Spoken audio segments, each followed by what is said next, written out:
Saudara, kalau saudara, saya akan memberikan sedikit review daripada apa yang kita bahas di dalam beberapa waktu yang lampau. Ya, jadi kalau saudara perhatikan dalam klip yang ada, jadi klip ini akan menjadi klip yang PowerPoint yang kemudian menghantar kepada kita seperti apa yang sudah kita bahas di dalam beberapa waktu yang lalu. Boleh dapat ditampilkan PowerPoint-nya? Jadi saudara, ketika bicara mengenai beberapa bulan yang lalu, sekitar 2 bulan yang lalu kita membahas, saudara, kita membahas berkaitan dengan principle of spiritual life, dan itu berbicara mengenai Christ likeness. Jadi Christ likeness atau menjadi seperti Kristus itu menjadi fokusnya sentral daripada bicara mengenai spirituality. Dan ada istilah di situ developmental spirituality, di mana Paulus bicara ada yang seperti masih anak-anak, ada yang masih seperti bayi, ada yang sudah dewasa, ada yang sudah lebih matang. Jadi ini sebuah proses yang kita jalani. Nah, di dalam proses yang kita jalani itu, saya berbicara mengenai realitas yang namanya union with Christ, di mana ini menjadi fondasinya, dan ini juga menjadi goal. Ya, ini menjadi dasar karena kita sudah ditebus Kristus, tapi ini juga menjadi tujuan di mana kita menjadi seperti Kristus. Dan di dalam realitas union itu terjadilah yang namanya communion, di mana kita menikmati dinamika hidup bersama dengan Tuhan. Nah saudara, ini adalah kurang lebih apa yang kita bahas di dalam sekitar 2 bulanan yang lalu. Nah saudara, kita akan masuk dalam tahapan yang lebih lanjut, yaitu ketika bicara mengenai prinsip ini dijalankan, maka saya mencoba menyodorkan ada 2 kata kunci penting dalam proses perjalanan ini. Saudara, kata kunci itu adalah kata kunci yang 3 kata tersebut, yaitu kata desire, kata openness, dan kata action. Jadi sebuah kerinduan, sebuah keterbukaan, dan sebuah tindakan, sebuah action yang kemudian harus kita lakukan, saudara. Dan saya mencoba untuk 3 kata ini saya mengkaitkan dengan, kalau saudara perhatikan di dalam kata-kata ini dimulai dengan abjad yang kalau kita kaitkan itu adalah bicara mengenai doa. Saudara, karena ketika bicara mengenai perjalanan spirituality itu, doa itu menjadi sebuah bagian yang sangat fundamental.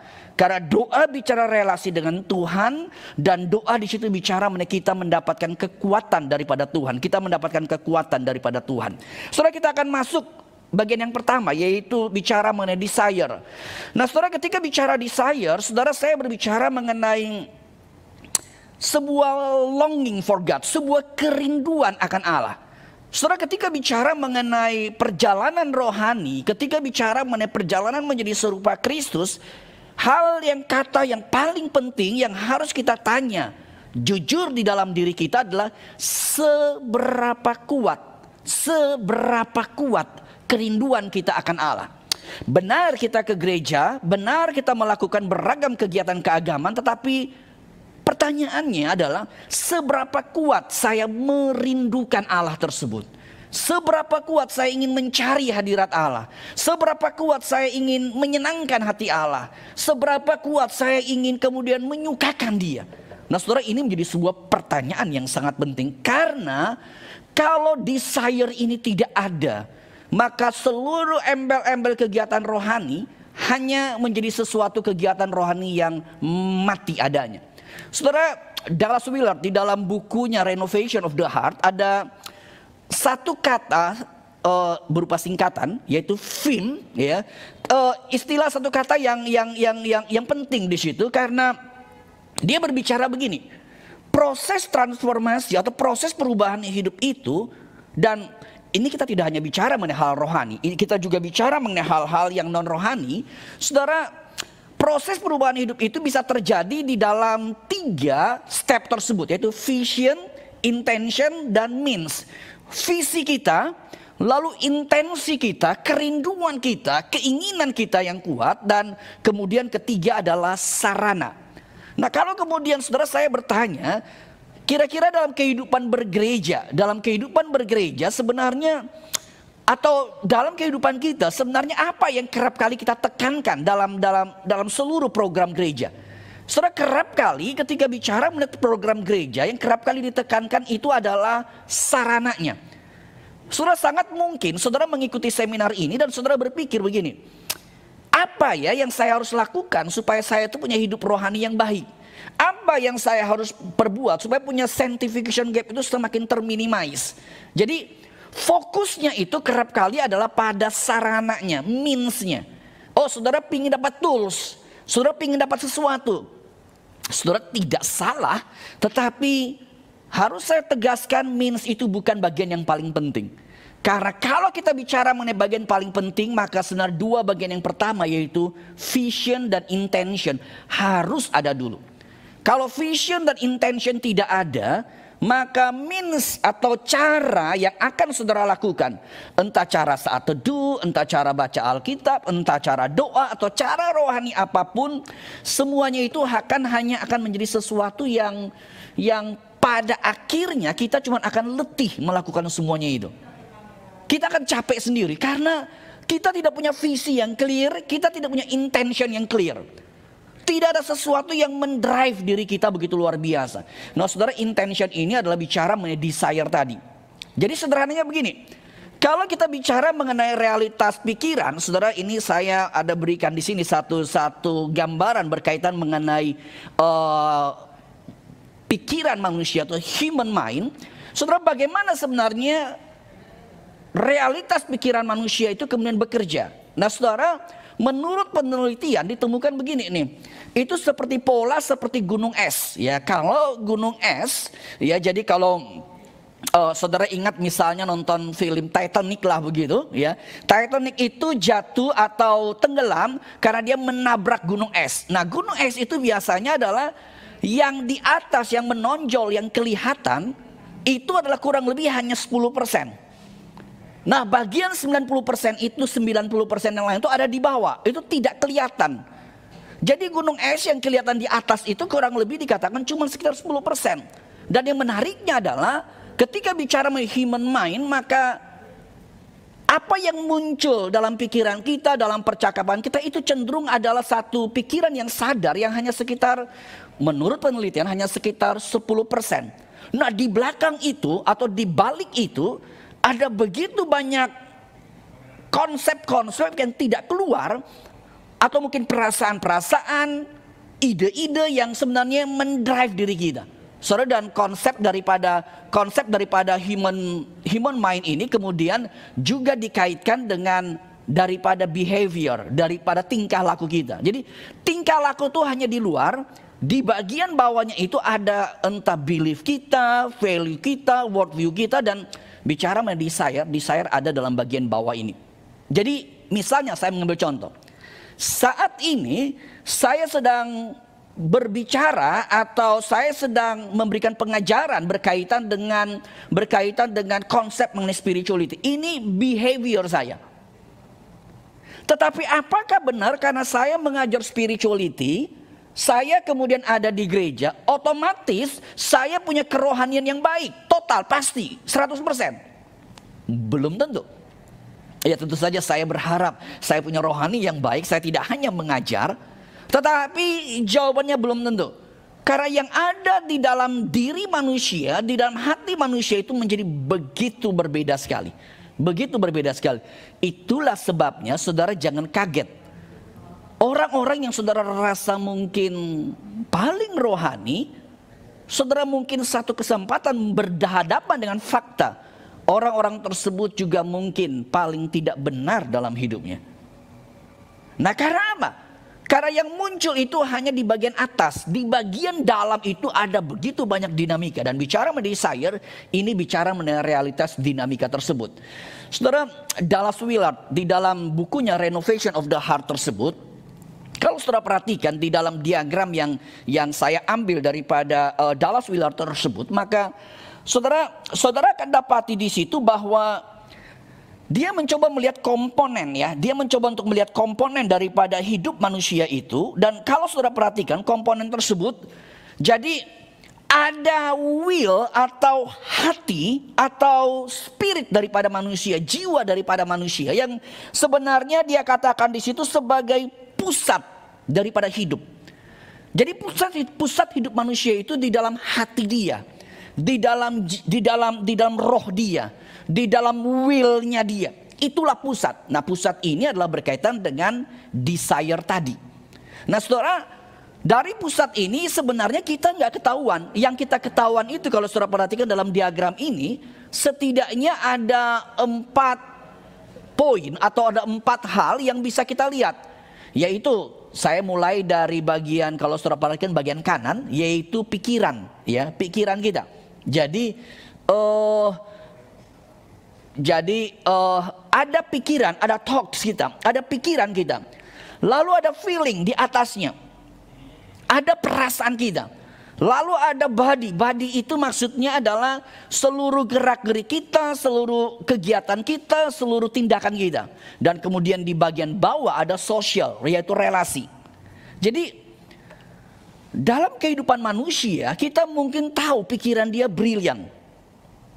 Kita di gereja atau saudara saat ini sedang mencoba untuk memahami sebuah konsep, sebuah pikiran. Atau kita di gereja juga kemudian didorong untuk feeling kita. Ya, jadi ketika misalnya tadi ketika menaikkan pujian, dan pujian tadi adalah pujian yang relatif baru bagi saya. Tapi ketika saya duduk di situ berinteraksi dengan pujian tersebut, dan at least dalam pujian itu satu kata yang kita ingat adalah kata terima kasih Yesus, terima kasih Tuhan, terima kasih. Saudara, ketika dikatakan terima kasih ketika berinteraksi dengan pujian tadi, dengan instrumen tadi, hati saya itu terdorong, iya ya Tuhan, thanks benar begitu loh. Terima kasih banget begitu loh. Tuhan yang beranugerah dan hari ini kita boleh bersama, wah itu luar biasa. Nah saudara, feeling saya, perasaan saya itu terdorong. Saudara, dengan physical, dengan body. Ketika tadi saya naikkan pujian tadi, saya sambil dengan sikap seperti agak membungkuk sedikit berkata, Tuhan terima kasih, terima kasih. Saudara, itu menjadi bagian yang nampak begitu loh. Itu bagian yang nampak di luar. Saudara, tetapi Dallas Willard berkata begini, semua yang nampak di luar ini adalah semua yang sebenarnya yang harus kita bertanya. Paling penting adalah yang di dalamnya. Yang di dalamnya.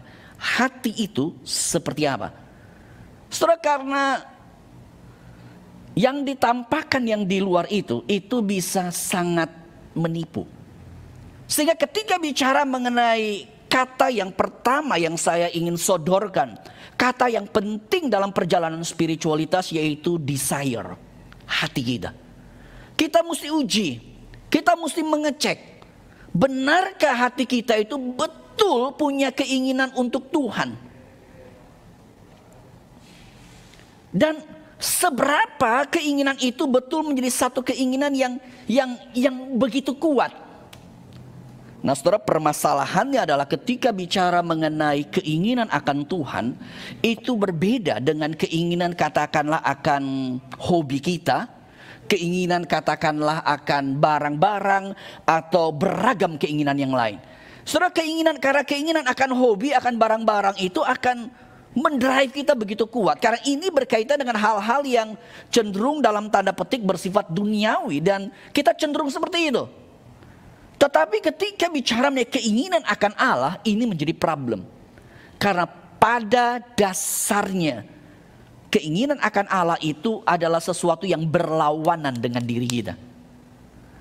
Keinginan akan hal duniawi itu adalah matching, sesuai dengan diri kita. Karena kita mengerti yang namanya realitas dosa. Saudara, di dalam bab yang ketiga daripada buku Renovation of the Heart ini, saudara, Dallas Willard berbicara mengenai adanya radical evil, ya, radical evil yang mempengaruhi jiwa manusia. Nah saudara, dia kaitkan dengan 1 Petrus pasal 4 ayat 17 dan 18. Saya ingin kita melihat ayat ini. 1 Petrus pasal 4 ayatnya yang ke-17 dan ayat 18. Saudara, kalau sudah membuka Alkitab saudara, saya akan bacakan. Saudara boleh melihatnya. 1 Petrus pasal yang keempat ayat 17 dan ayat 18. Demikian bunyi firman Tuhan. Karena sekarang telah tiba saatnya penghakiman dimulai.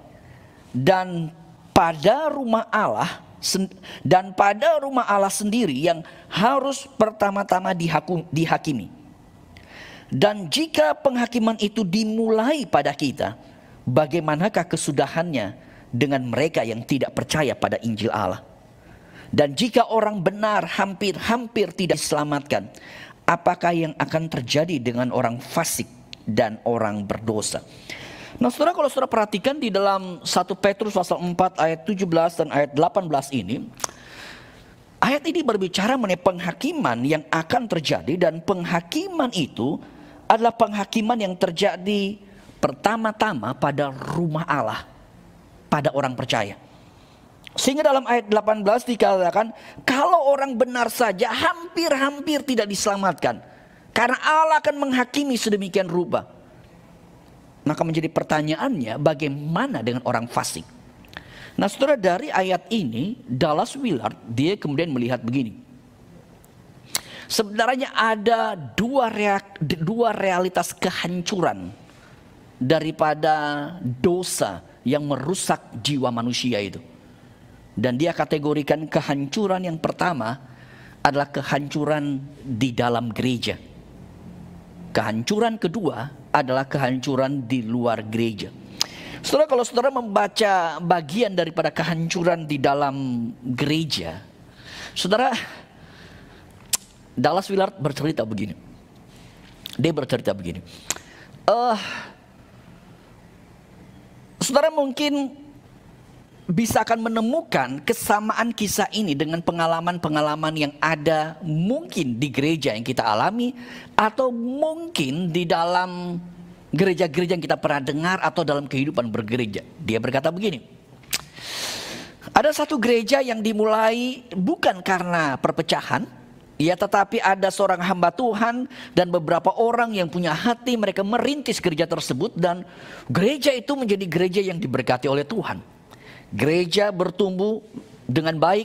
Sekian tahun hamba Tuhan itu melayani, sekian tahun kemudian bertumbuh dengan luar biasa. Tetapi ketika beberapa tahun daripada pelayanan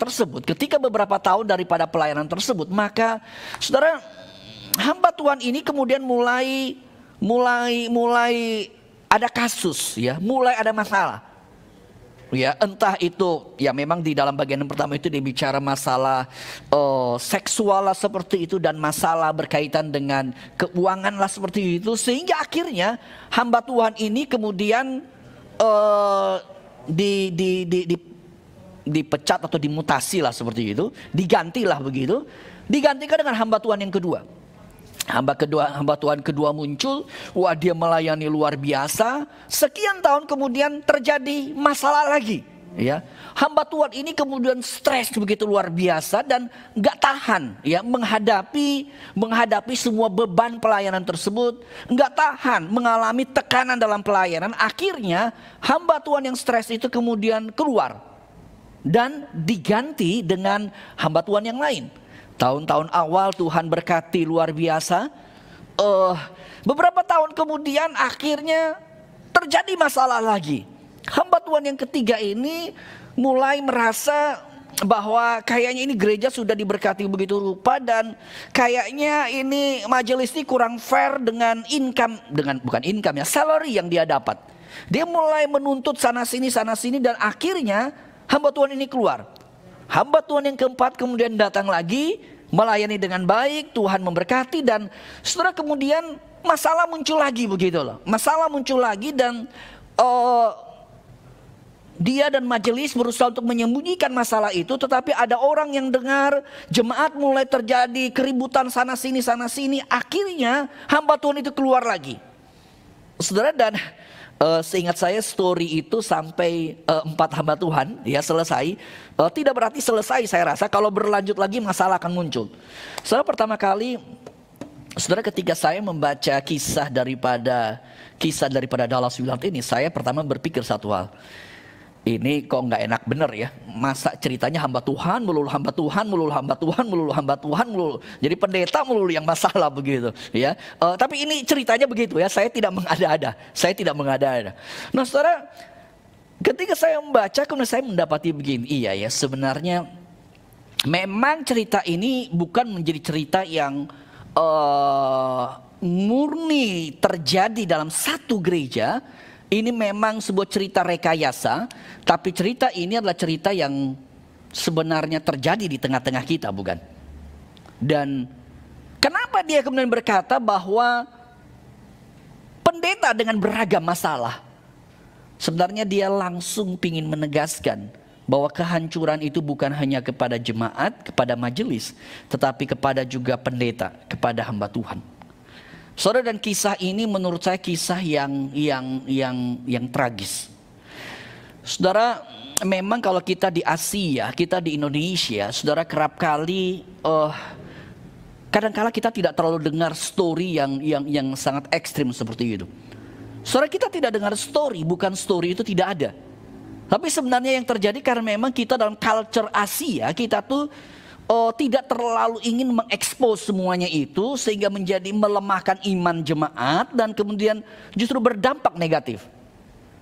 Tetapi kalau saudara, saya misalnya beberapa waktu lalu ketika mengambil studi, saudara, kurang lebih 2,5 tahun saya ada di daerah LA di sana, saudara, saya cukup kaget. Setidaknya dalam 2,5 tahun itu, setiap tahun ada satu kisah, yaitu pendeta bunuh diri. Bunuh diri, saya tegasin lagi, bunuh diri. Karena beragam stres, beragam masalah, dan saudara, pendeta itu masih punya istri dan anak-anak yang relatif kecil. Mereka relatif lebih muda dari saya, begitu loh. Saudara, ini menjadi realitas. Setiap tahun ada satu pendeta, dan itu di daerah California. Saya nggak tahu di daerah state yang lain. Dan dalam 2,5 tahun tersebut, ada satu berita yang sangat mengagetkan. Ada satu pendeta yang sangat terkenal sekali kemudian mengalami masalah, dan akhirnya dia harus diminta berhenti daripada sebuah pelayanan dari gereja yang sangat besar. Bahkan kalau saya sebutkan, sangat mungkin saudara tahu gereja tersebut. Ada banyak buku yang dia tulis. Saudara, pertanyaannya apa masalahnya?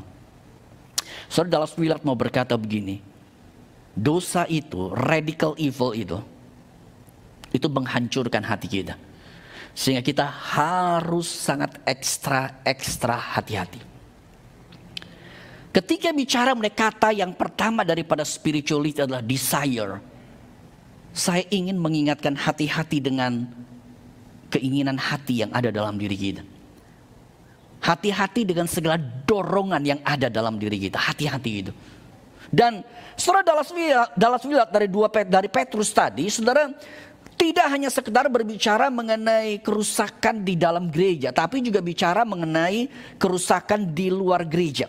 Kita boleh kembali melihat kepada slide, ya, kepada slide yang ada. Nah, saudara, kalau saudara perhatikan, kalau di dalam gereja begitu rupa, maka di luar gereja, saudara, ini adalah satu foto daripada seorang filsuf yang terkenal. Ini sekitar abad ke-5, abad ke-4 daripada sebelum Kristus. Nah, saudara, filsuf ini, Diogenes ini terkenal, dan ini patung dia ada di daerah Turki di sana, sampai saat ini masih ada.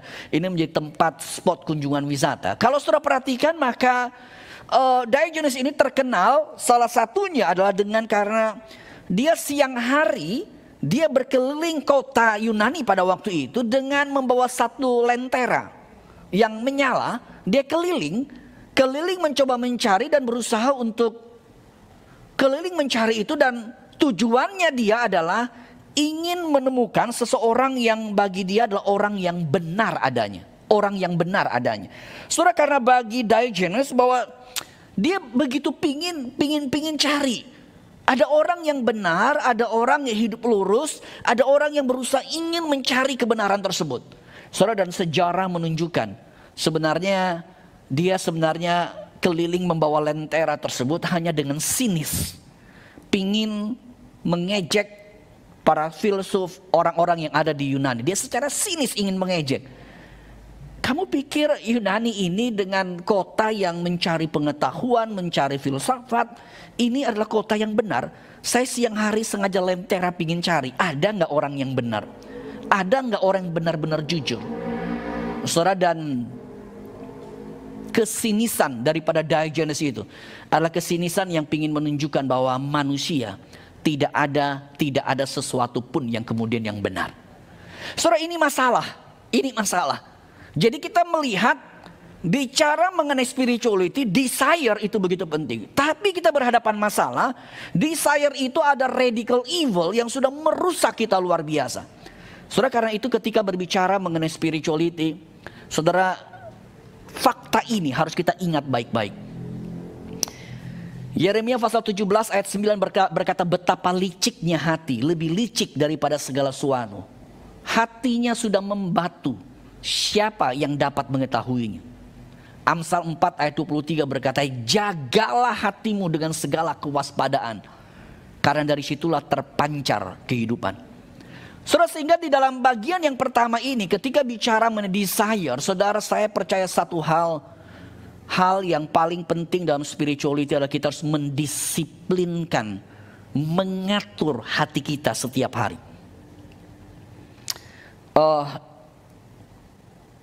Evelyn Underhill, saudara, satu kalimat yang baik di sini dia berkatakan, mistisisme itu adalah berkaitan dengan sebuah longing daripada jiwa kepada Allah yang passionate. Jadi sebuah kerinduan jiwa akan Allah, mencari Allah, berjumpa dengan Allah, hidup di hadirat Allah. Sebuah kerinduan yang sangat begitu kuat. Saudara, kalau saudara misalnya di sini ada Allah, atau Allah ada di ruangan kita, pertanyaan saya adalah, seberapa kita akan bersikap? Apa sikap kita? Saudara, kita nggak akan main-main. Kalau kita sungguh mencari Allah dan benar-benar Allah ada bersama dengan kita nggak akan main-main. Nah saudara, kata mysticism itu yang dikutip, yang saya kutip tersebut dari Evelyn Underhill, mysticism itu adalah kata yang berbicara mengenai orang-orang pada zaman dulu. Ini bicara mengenai orang-orang yang betul mencari hadirat Allah dan hidupnya itu betul mengutamakan kekudusan. Nah bagi Evelyn Underhill, seperti apa sih orang yang mengutamakan kekudusan? Adalah orang yang begitu rindu mencari hadirat Allah.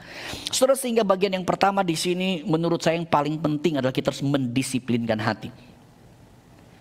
Yang paling penting bukan saudara ke gereja itu penting. Yang paling penting bukan saudara membaca Alkitab, itu penting.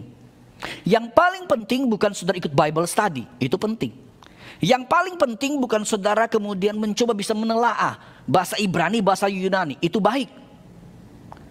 Tetapi yang paling penting adalah, betulkah ada hati yang merindukan Tuhan? Betulkah ada hati yang merindukan Tuhan? Saudara, karena kalau ada hati yang merindukan Tuhan benar-benar, saudara akan kejar semuanya itu. Saudara akan berupaya untuk mencari hadirat Allah. Saudara, saya ibaratkan begini. Zaman sekarang cukup banyak saudara yang senang dengan misalnya ada beberapa teman saya tahu yang hobinya naik sepeda, ya. Ada bahkan dari sepeda dari misalnya sini Kelapa Gading ke Serpong, ya. Ada dari Kelapa Gading ke Bandung. Saya pikir aja gila bener, dari Kelapa Gading ke Serpong begitu jauh, Kelapa Gading ke Bandung. Apa begitu loh jadinya. Tetapi saudara perhatikan, kenapa ada orang yang seperti begitu? Karena dia punya desire. Dia punya desire yang kuat. Beberapa waktu lalu ada seorang teman yang suka lari maraton. Maraton tuh 42 kilo, yang 40-an kilo begitu. Lalu teman dia lainnya lagi ngajak triathlon. Iya, triathlon itu adalah bukan hanya lari maraton. Dia harus renang sekian kilo. Setelah renang sekian kilo naik sepeda seratusan kilo lebih. Itu jaraknya dari Jakarta ke Bandung naik sepeda. Lalu dia cerita begini, temannya tuh ngomong begini, lu kalau setelah ikut triathlon bisa selesai, itu dapat kepuasan yang berbeda begitu. Saudara perhatikan di sini, ada sebuah kepuasan, kerinduan yang kuat, kita pingin kejar itu. Dan ini hidup kita begitu, ini hidup manusia. Saudara dan saya cuma pingin bertanya, kerinduan itu ada tidak benar untuk mencari hadirat Allah, untuk hidup Allah itu memenuhi diri kita. Saudara, ini permasalahan yang penting. Bicara mengenai spirituality, jangan langsung loncat dulu, lakukan A, B, C, D, E. Tapi yang bertanya harus kita lakukan dulu, apa kerinduan hati kita? Kerinduan hati kita. Nah saudara, di dalam kerinduan hati kita tadi saya bicara mengenai bagian yang pertama yang penting kita mendisiplinkan desire kita, mendisiplinkan hati kita. Saudara, ada dua hal yang saya ingin sodorkan pada saudara. Saudara, saya kerap kali mencoba untuk selain memberikan sebuah teori, kira-kira apa yang bisa saudara lakukan, tapi Lakukan itu dengan sebuah teori yang benar, sebuah konsep yang benar. Boleh dapat kembali kepada slide. Nah, saudara, ada dua hal yang saya sodorkan. Saudara, yang pertama yang saya sodorkan di sini adalah, jadi ini seperti sebuah kerinduan pagi dan malam, ya, pagi dan malam itu seperti Yesaya berkata, dengan segenap jiwa aku merindukan engkau pada waktu malam, juga dengan sepenuh hati akan mencari engkau pada waktu pagi. Jadi Yesaya berkata seperti itu. Nah, ini bisa diimplementasikan dengan hal yang pertama di sini adalah yang saya sebut dengan prayer of intention. Jadi sebuah doa yang tujuan doa itu hanya minta Tuhan, seperti Yesaya tadi itu, saya ingin setiap pagi saya mengarahkan hati kepada Tuhan. Saya ingin saya mencari Tuhan. Nah, saudara, saya menyodorkan saudara setiap pagi, saudara ketika mulai bangun pagi, doa dengan doa seperti, Tuhan tolong Tuhan, memang hari ini saya akan kerja, saya akan melakukan banyak hal, tapi Tuhan tolong supaya hari ini saya itu betul-betul ingin mencari hadirat Allah.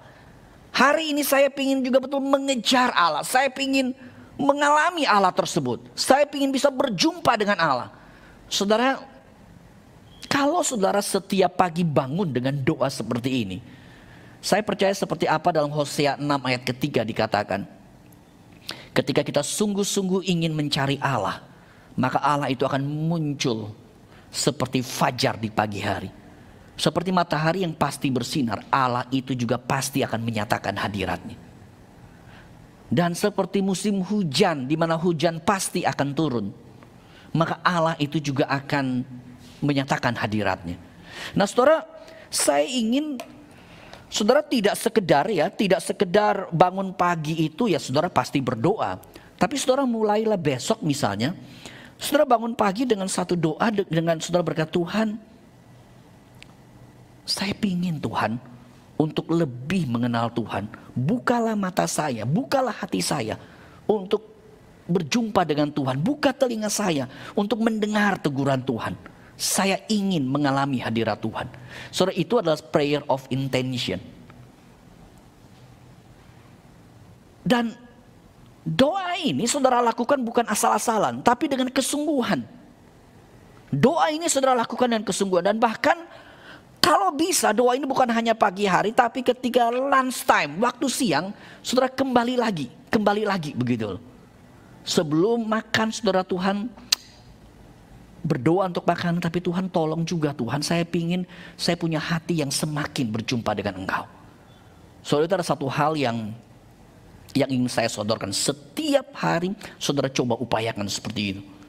Saudara, hal yang kedua yang saya ingin sodorkan kepada saudara adalah, ada begitu banyak lagu-lagu rohani yang sebenarnya boleh menjadi lagu yang mewarnai hidup kita. Dan saudara ingat, lagu rohani itu bukan hanya nyanyi, tapi menjadi sebuah doa, sebuah kerinduan hati kita. Nah, saudara, satu lagu yang sekian tahun saya sangat membantu saya untuk men-set up kerinduan hati saya, yaitu satu lagu yang berjudul Ku Rindu Mengenalmu. Saudara, saya tidak tahu saudara tahu lagu ini atau tidak, tapi saya ingin sesaat kita akan mendengar lagu ini. Ya, kalau saudara familiar dengan lagu ini, sambil dengar lagu ini, saudara jadikan ini menjadi doa saudara. Bertanya, Tuhan, saya ingin lebih rindu mengenal Tuhan. Saya lebih rindu mengenal Tuhan. Ya, kalau saudara yang belum terlalu familiar lagu ini, saudara boleh sambil dengar, interaksi dengan kata-kata, sambil berdoa juga dalam hati, Tuhan, ini kerinduan hati saya. Kita akan mengambil waktu teduh sejenak, dan saya ingin kita berinteraksi dengan lagu ini sambil lagu ini menuntun kita supaya kita pingin semakin rindu mengenal hadirat Tuhan. Kita akan ambil waktu tenang sejenak di hadapan Tuhan.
Saudara, lagu ini ketika kembali barusan dinaikkan, selalu lagu ini speak ya, jadi berbicara atau menegur saya begitu. Saudara, ketika tadi dalam bagian lagu ini katakan sampai akhir nafasku, aku ingin terus mengenal Tuhan. Saudara, itu menjadi satu bagian doa saya, dan saya berharap Tuhan terus menerus berikan hati seperti itu. Saudara, tadi ketika berinteraksi dengan bagian ini, saya tiba-tiba keingat ya, di bagian akhir tadi, bagian yang pertama tadi, saya sempat berbicara mengenai ada orang-orang yang, beberapa rekan yang saya tahu, wah punya hobi yang luar biasa dalam bersepeda, dalam lari dan sebagainya dan sebagainya. Dan saudara, saya rasa kita berada pada satu masa di mana, satu zaman di mana saat ini khususnya ya, orang-orang lari, naik sepeda, jogging atau ke gym ya, atau melakukan beragam hal itu, kayaknya kita merasa itu urgent sekali. Saudara, saya rekomen saudara lakukan itu baik ya. Tapi bagi saudara yang sudah sangat apa ya, sangat jadi melakukan itu sudah sangat begitu kuat sekali, saya cuma ingin sedikit pesan kepada saudara begini. Setiap kali katakanlah saudara akan bersepeda misalnya, mulai naik sepeda lagi setiap pagi atau jogging lagi, sebelum melakukan itu saudara berdoa gini, Tuhan ini sekarang saya kepingin banget lagi nih naik sepeda, tapi Tuhan boleh tidak, Tuhan tolong supaya keinginan yang kuat naik sepeda itu, saya juga punya keinginan untuk berjumpa Tuhan ketika saya sedang bersepeda nanti. Ya, jadi saudara silakan bersepeda, tetapi tidak hanya bersepeda. Saudara, keinginan kuat itu saudara minta juga supaya punya keinginan untuk berjumpa dengan Tuhan, diingatkan Tuhan, ditegur Tuhan juga ada. Saudara, dan saya percaya kalau saudara bersepeda pasti akan ada banyak hal yang saudara nikmati, atau jogging ya. Misalnya beberapa waktu lalu saya juga kadang-kala suka jalan begitu ya, suka jalan, dan ayat tadi Hosea pasal 6 ayat yang ketiga itu dikatakan mencari Allah akan muncul seperti fajar yang muncul di pagi hari. Nah saudara, biasanya itu ketika jalan lalu matahari mulai muncul, saya langsung teringat Hosea 6 ayat yang ketiga. Jadi setiap matahari muncul saya berkata, Tuhan biar seperti matahari yang saya lihat saat ini, matahari yang muncul itu, Tuhan saya ingin supaya saya bisa melihat Tuhan, berjumpa dengan Tuhan. Nah saudara, itu yang saya kepikir tadi. Oke saudara, kita akan lanjut dengan bagian yang kedua, yaitu openness, sebuah keterbukaan. Saya senang dengan gambar ini.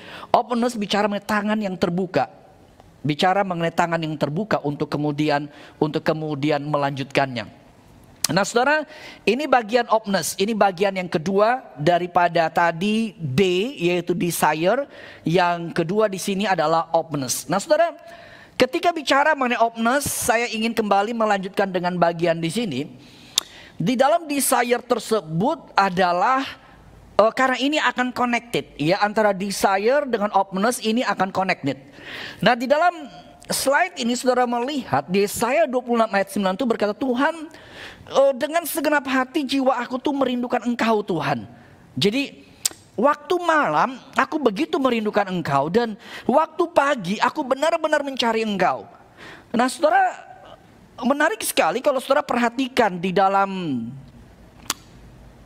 orang-orang Yahudi atau di dalam perjanjian lama, maka orang-orang Yahudi ayat-ayat seperti ini tuh menjadi satu bagian yang sangat kuat setiap hari mereka lakukan. Jadi Yesaya 26 ayat 9 ini bukan satu ayat yang hanya Alkitab ada di situ, tapi ini adalah ayat yang dimana perjanjian lama, bahkan orang Yahudi saat ini, saudara, mereka itu setiap hari mencari Tuhan itu begitu luar biasa. Saudara, di dalam doa orang Yahudi ada satu doa ini doa dalam bahasa Ibrani ya. Ini doa dari Alkitab sebenarnya.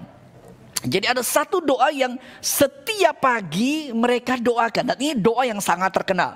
Jadi 3 baris yang pertama yang bold, yang gede itu adalah bagian yang bagian ini semua diambil dari Ulangan pasal 6. Saudara, di mana Ulangan ini bicara mengenai Shema Israel. Jadi kalimat yang pertama itu Shema Israel, Adonai Eloheni, Adonai Ehad. Jadi dengarlah hai Israel, Tuhan itu adalah Allah dan Tuhan itu adalah Tuhan yang Esa. Nah saudara, Shema Israel ini adalah satu kalimat atau satu doa yang setiap pagi dilakukan orang Israel. Dan inti daripada Shema itu adalah dengarlah, dengarlah. Karena Shema Israel, Shema itu arti harfiahnya adalah dengarlah. Saudara, dalam Shema Israel ini, Israel setiap pagi ketika mereka menaikkan doa tersebut. Saudara, kalau saudara bisa searching di internet ya, di YouTube katakanlah gitu, saudara kalau perhatikan Shema Israel, saudara maka saudara akan mendapat itu bangun pagi itu mereka tuh kayak panggil Tuhan ya, kayak panggil Tuhan seperti itu, mencoba datang kepada hadirat Allah.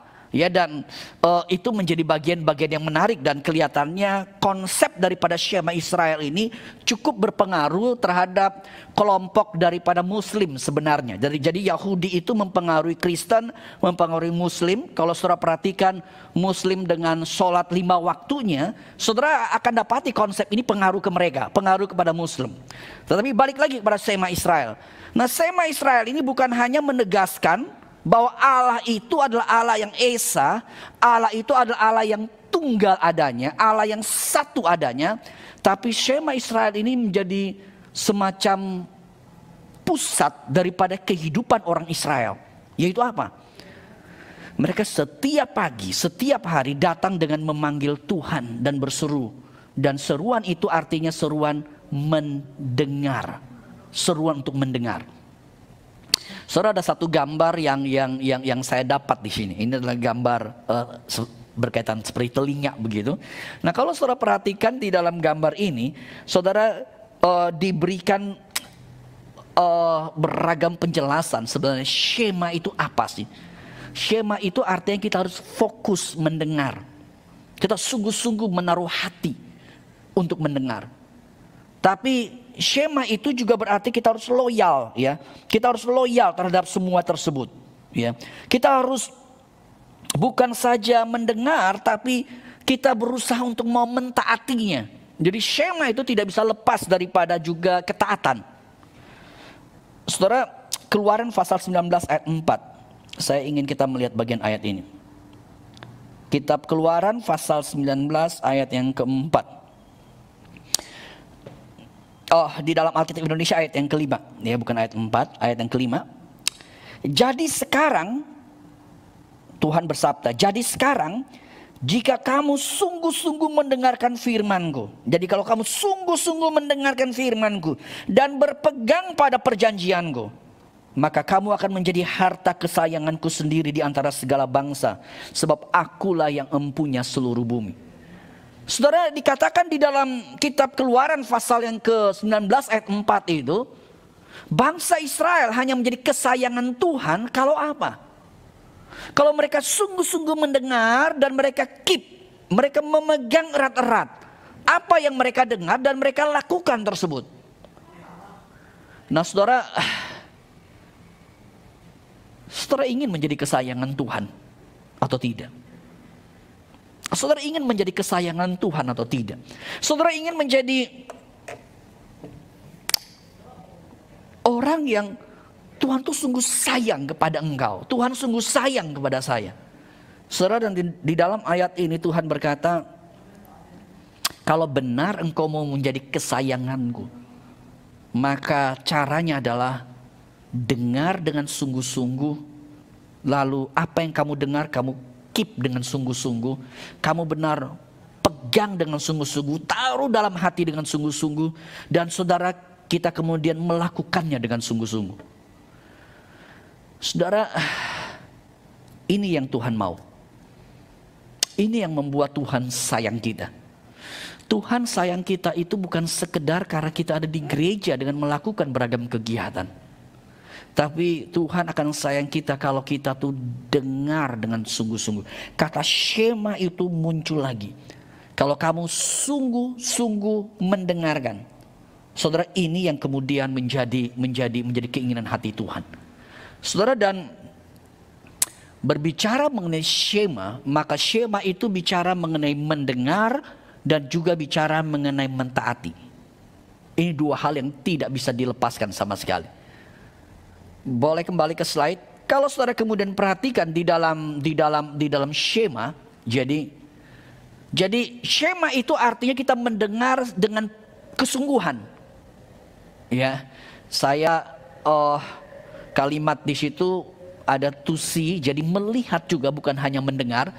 Saudara, Kalau saudara perhatikan di dalam percakapan bahasa Inggris, ketika misalnya terjadi dialog ya, ketika ada seseorang ngomong mencoba menjelaskan, kerap kali atau kadangkala respons yang muncul adalah berkata bukan I understand, kadangkala begitu, tapi I see. Jadi ada orang ngomong kita udah ngerti, oke, I see, oke, I see. Saudara, padahal kan kita nggak lihat, dia cuma ngomong. Kenapa dijawabnya I see? Kalau dikasihin barang, oke, I see, aku udah lihat begitu loh. Mestinya begitu kan. Tetapi kenapa mengerti itu dikaitkan dengan I see? Karena saya bukan hanya dengar loh, tapi saya sudah melihat semuanya itu. Saya sudah mengalami semuanya itu. Nah, itulah kata shema. Dan shema itu juga berarti kita itu akan merespons daripada apa yang kita dengar itu. Jadi bukan hanya kita ngerti, bukan hanya I see, ketika I see itu juga akan diikuti. Kalau aku sudah benar-benar seperti melihatnya, maka aku akan menjalani. Saudara, dan menarik kata to hear, yaitu dalam bahasa Latin audire, dan kata to obey dalam bahasa Latin obedire. Dua kata ini punya akar yang sama, yaitu berkaitan dengan audire. Kata ketaatan berasal atau akar kata daripada ketaatan to obey adalah audire, mendengar. Audire, mendengar. Jadi jangan pernah mimpi ketaatan kalau kita tidak sungguh-sungguh mendengar, menaruh hati kita. Saudara, itulah sebabnya ada satu tokoh Howard Hendrick, dia berkata, secara Alkitab ya, kalau bicara mengenai mendengar, maka kalau kita katakan kita mendengar dan kita tidak melakukannya, maka sebenarnya itu artinya kita tidak mendengar sama sekali. Ya, jadi mendengar itu bukan hanya dengar, tapi mendengar itulah mendengar yang mengubah hati kita, membentuk hidup kita. Nah, saudara, di sini mendengar di sini ini yang saya kaitkan dengan kata openness, sebuah keterbukaan. Kita bukan hanya dengar, tapi kita terbuka untuk kemudian menjalankan apa yang kita dengar. Saudara, dan disinilah titik permasalahan daripada proses daripada mendengar tersebut. Ketika bicara mengenai mendengar, kalau begitu ini bicara mengenai sebuah hidup yang mendengar, bukan sebuah telinga yang mendengar. Saudara, dan kata shema, kata mendengar ini adalah kata yang ternyata dicatat di dalam Alkitab itu ada 1500 times. Jadi ada 1500 kali kata mendengar. Tetapi menariknya, kata ini kerap kali kebanyakan dari jumlah 1500 itu dikaitkan dengan apa?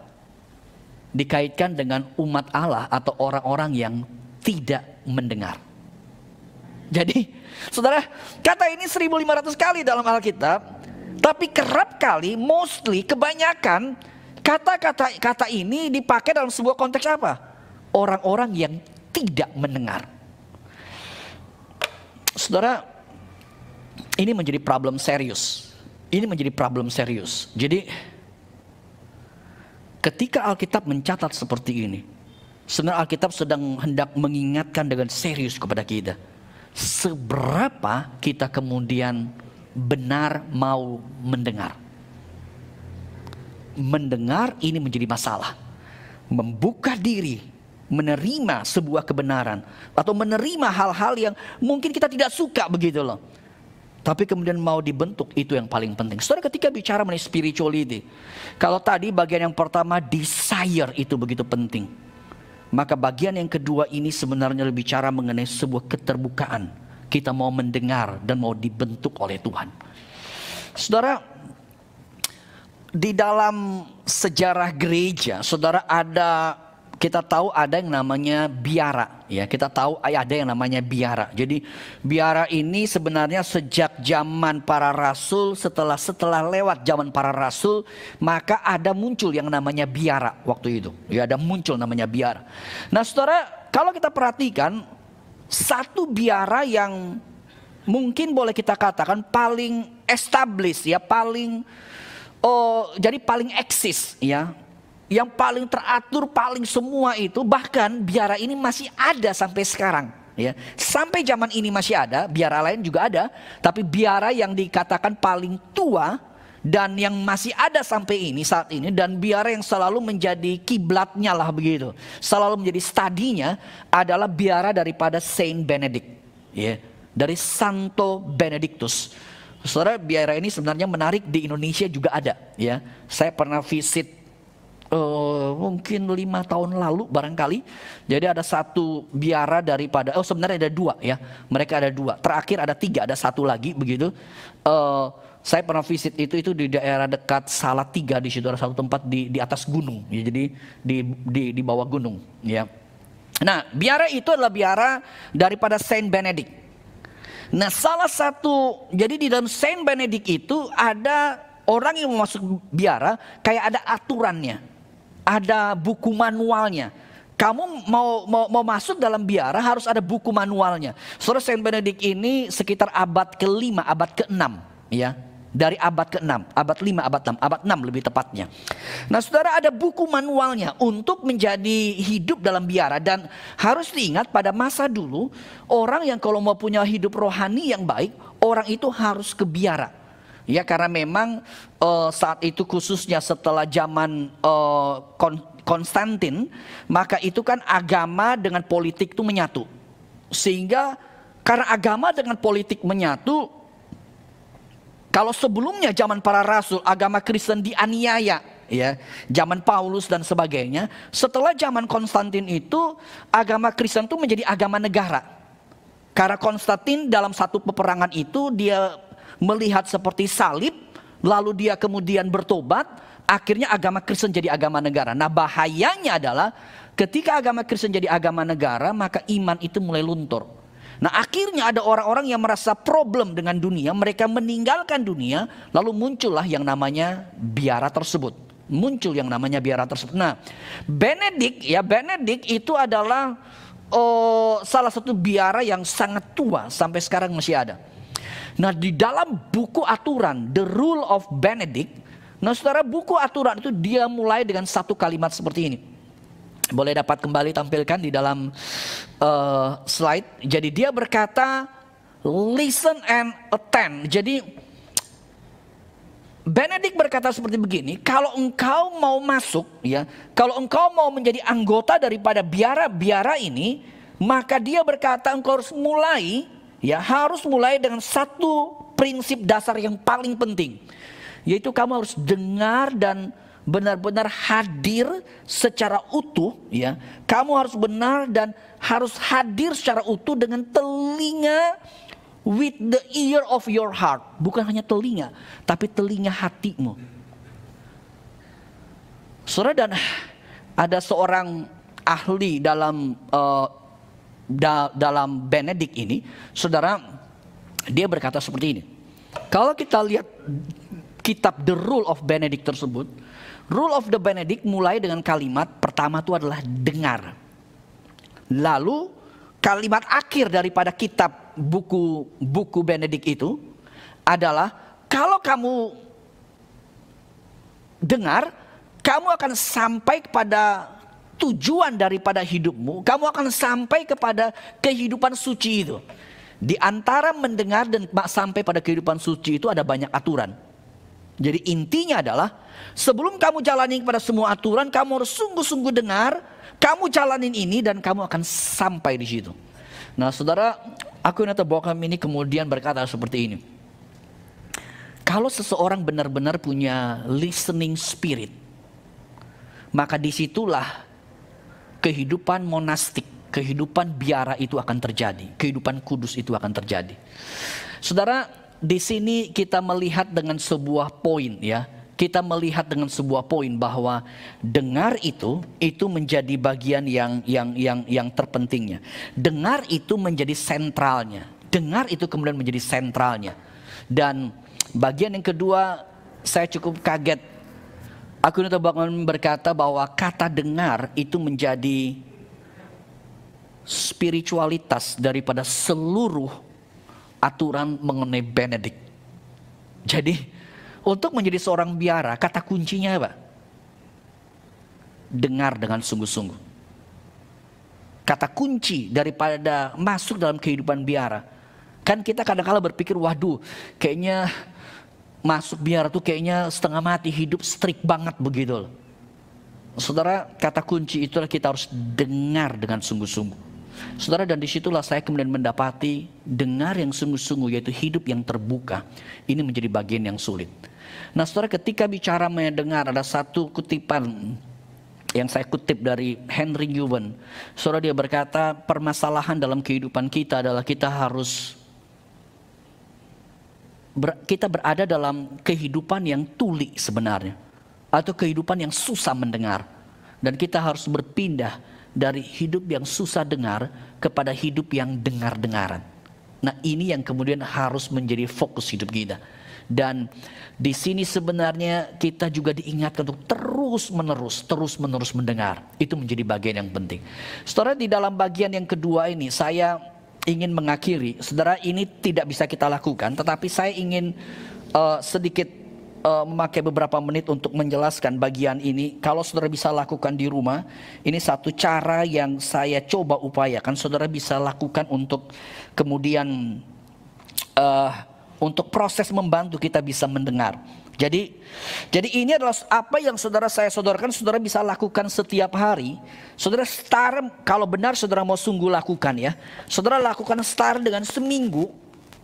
Jadi intinya begini, saudara boleh kaitkan dengan yang pertama tadi, berkaitan dengan desire tadi. Saudara mulai hari dengan berdoa, Tuhan, saya ingin Tuhan nyatakan hadirat-Mu, saya ingin berjumpa dengan Tuhan. Dan berjumpa dengan Tuhan itu artinya apa sih? Berjumpa dengan Tuhan itu artinya mungkin ada teguran Tuhan. Tuhan menegur saya sepanjang hari. Atau ada peneguhan Tuhan, janji-janji yang Tuhan hendak singkapkan. Atau ada anugerah, kasih karunia yang Tuhan nyatakan. Atau ada kemudian Tuhan mau mengubah apa begitu loh. Nah jadi saudara, di dalam bagian ini yang saya sodorkan nih, setiap hari saudara mulai. Jadi kaitkan dengan yang bagian desire tadi. Setiap hari saudara mulai dengan sebuah doa seperti itu, pingin seperti itu. Oke. Lalu saudara mungkin pergi ke kantor atau melakukan banyak hal. Saudara coba untuk perhatikan dengan sama pertama begini. Setiap orang yang saudara jumpai, ya, saudara coba mengingat bahwa setiap orang yang saudara jumpai sangat mungkin Allah tuh sedang berbicara melalui dia. Ya, meskipun saudara mungkin hanya berjumpa dengan teman bisnis, nggak apa-apa begitu loh. Tetapi saudara sedang mencoba untuk, Tuhan, saya nggak hanya berjumpa dengan dia nih, Tuhan mau apa? Tuhan mau apa?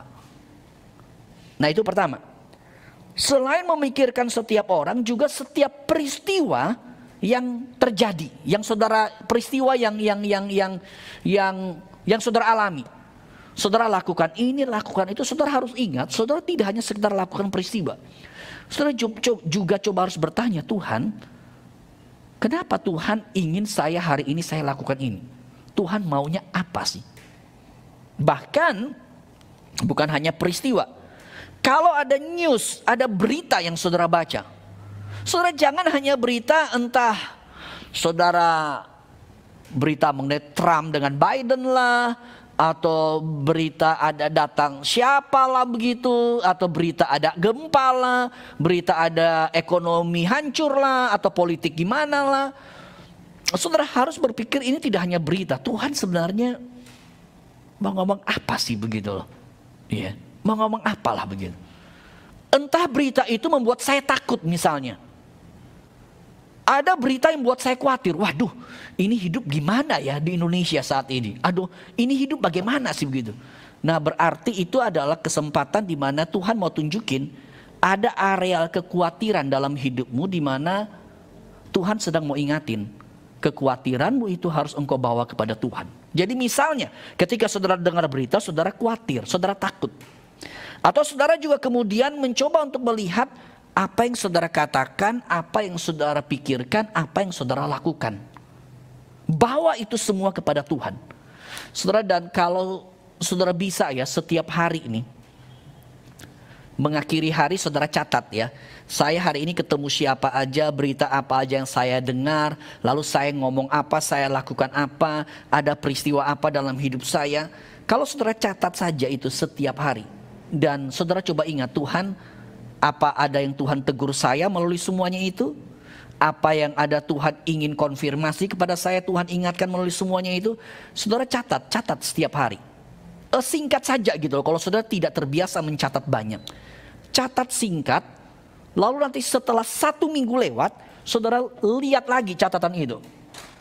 Saudara, kenapa hal ini kita harus lakukan? Karena hari itu lewat begitu cepat, dan jujur kita itu hari itu hanya ngebut. Hari itu hanya ngebut. Bahkan mungkin ketika saudara ikut seminar pagi ini juga ngebut sebenarnya. Aktivitas kita terlalu banyak gitu loh. Nah, ini adalah tujuan supaya kita lebih terbuka Tuhan mau bicara apa kepada kita. Jadi kita sudah bicara mengenai desire, kita sudah bicara mengenai openness. Dan sebelum kita sampai kepada bagian yang ketiga, saudara, kita akan ambil break sejenak. Oke, saudara, kita akan lanjut di dalam pembahasan kita sebelum kita mengakhiri sesi pada hari ini. Saudara, tadi kita sudah banyak berbicara mengenai desire dan openness. Jadi desire berkaitan dengan kerinduan kita untuk mencari hadirat Allah, dan openness berkaitan dengan keterbukaan kita untuk mendengar dan dibentuk oleh Tuhan. Nah, saudara, desire dan openness ini adalah bagian yang paling penting. Kalau desire dengan openness ini benar ada di dalam hidup kita, saudara, maka yang akan terjadi adalah poin yang ketiga, yaitu berkaitan dengan action ini. Saudara, ini sesuatu yang akan dengan sendirinya terjadi. Saudara, saya percaya satu hal, dan kalau saudara ketika membaca dalam kitab Amsal itu berkata hikmat Allah itu berseru di pinggir jalan, berseru di pasar, berseru di mana-mana. Jadi saudara perhatikan di sini. Alkitab berkata itu hikmat berseru di mana-mana. Permasalahannya kita punya telinga yang mau dengar tidak. Permasalahannya kita punya desire nggak berjumpa dengan Tuhan. Kita mau terbuka nggak? Jadi jangan saudara berpikir harus datang ke gereja dulu dengar khotbah. Jangan. Saudara, karena hikmat itu ada di mana-mana. Bahkan hikmat bisa bicara dari anak yang paling kecil, anakmu, dari mbakmu, dari sopirmu, dari apapun juga. Nah, jadi yang paling penting di situ adalah desire kita. Yang paling penting di situ adalah sebuah hidup yang terbuka, open untuk mau dibentuk, diintervensi oleh Tuhan. Kalau desire dan openness ini ada, maka action ini bisa apa saja. Ya, tapi memang action kita juga perlu bicarakan. Saudara, kita kembali kepada slide yang sudah saya siapkan, yaitu bicara mengenai action. Nah, saudara, kalau kita kemudian bicara mengenai action, jelas sekali action itu menjadi penting karena ternyata action itu mengubah banyak hal. Ya, nggak mungkin kita tidak melakukan sebuah action. Action itu penting. Nah, saudara, kalau saudara ingat di dalam buku daripada Dallas Willard yang saya kutip tadi, dia punya konsep mengenai VIM, yaitu vision, intention, dan means. Nah, means itu bicara mengenai action. Actionnya apa? Meansnya itu apa? Tapi means harus dimulai dengan vision dan intention. Nah, saudara, ini satu kalimat yang saya kutip daripada Dallas Willard. Dia berkata begini, sebenarnya realitas perubahan apapun itu. Ya, kita bicara mengenai perubahan seseorang misalnya belajar bahasa yang baru. Atau kita bicara mengenai seseorang yang addicted lalu mau hidupnya bersih. Atau seseorang yang mau menjadi serupa Kristus. Nah, Dallas Willard berkata sebenarnya formatnya adalah yaitu VIM ini. Vision, intention, dan means. Ya, saudara, ada satu kelompok daripada di dunia ini yang sangat terkenal, yaitu kelompok Alcoholic Anonymous. Ada 12 step, ya, 12 langkah yang dilakukan oleh Alcoholic Anonymous. Nah, kalau sudah perhatikan dalam 12 step ini adalah 12 step yang mencakup konsep Willard tadi, VIM, vision, intention, dan means. Jadi dia punya visi, dia punya intention yang benar, dan dia punya means. Nah, saudara, ini menjadi bagian yang sebenarnya kalau saudara perhatikan, bagian yang boleh kita sebut dengan istilah natural formation. Jadi kita tidak bicara mengenai spiritual formation, tapi kita bicara mengenai natural formation. Jadi saudara bisa sebenarnya ya menjadi seorang ahli dalam tanda petik. Mau ahli misalnya buat kue dengan sekarang misalnya, kalau saudara ingin benar, Keinginan benar, saudara bisa cari ke YouTube, cari ke Google, coba sana sini, cari barang yang bahan yang murah, saudara bisa kreasi. Dan kemudian bisa jadi gitu loh. Memang awal mungkin kurang baik. Tapi saudara latih, maka akan terjadi. Saudara akan ahli. Expert hanya terjadi kalau terus menerus. Punya visi, punya intention, gagal bangkit lagi, jangan menyerah, coba sana sini, punya means, dan jadilah ahli. Saudara, itulah natural formation. Jadi ini sebuah praktek yang kita lakukan semua kita. Tadi pagi saya baru berbicara dengan seorang bapak, dia sempat ngobrol begini. Anak dia itu tadinya sekolah di Jakarta di sini itu sekolah di IPK nasional biasa, bukan di sekolah internasional. Lalu kemudian anaknya di grade 11 begitu, kelas 11, kelas 12 gitu, pindah ke Kanada. Lalu anaknya itu udah dicemplungin masuk ke sekolah ya di Kanada di situ. Dan saudara, menariknya, anak-anak pokoknya cemplungin aja begitu. Karena setiap hari dia bersama seperti itu, akhirnya Inggrisnya jadi bagus. Ya, dan saudara, itu sesuatu yang normal. Nah, kembali kepada poin Dallas Willard tadi. Dallas Willard berbicara bahwa vision, intention, means ini penting. Nah, bicara mengenai sebuah perubahan hidup itu penting. Tetapi harus saya tegaskan, itu adalah sebuah natural formation. Bicara mengenai spiritual formation, ini penting, tetapi kita harus ingat beberapa prinsip. Kalau kita lihat kepada spiritual formation, saya ada menegaskan beberapa hal di situ. Hal yang pertama adalah spiritual formation itu bicara mengenai transformasi di dalam, bukan di luar. Bukan sekedar saya pintar bahasa, saya pintar memasak, saya pintar melakukan ini, pintar itu, tidak.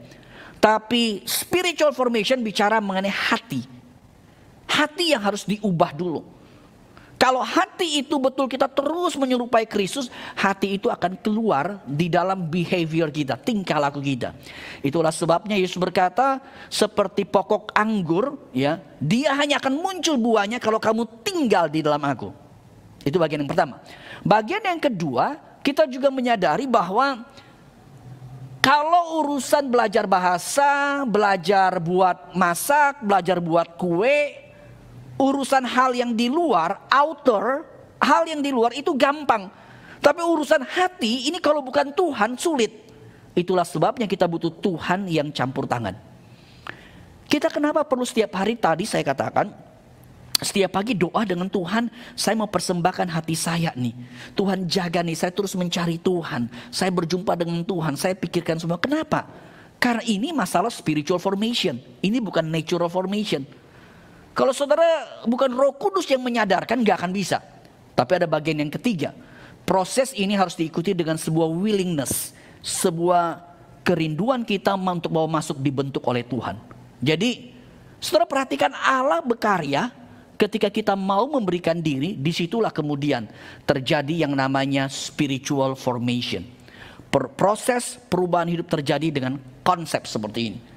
Itulah sebabnya action yang kita lakukan atau spiritual discipline yang kita lakukan, membaca Alkitab, berdoa, bukan sekedar membaca Alkitab seperti membaca buku lain.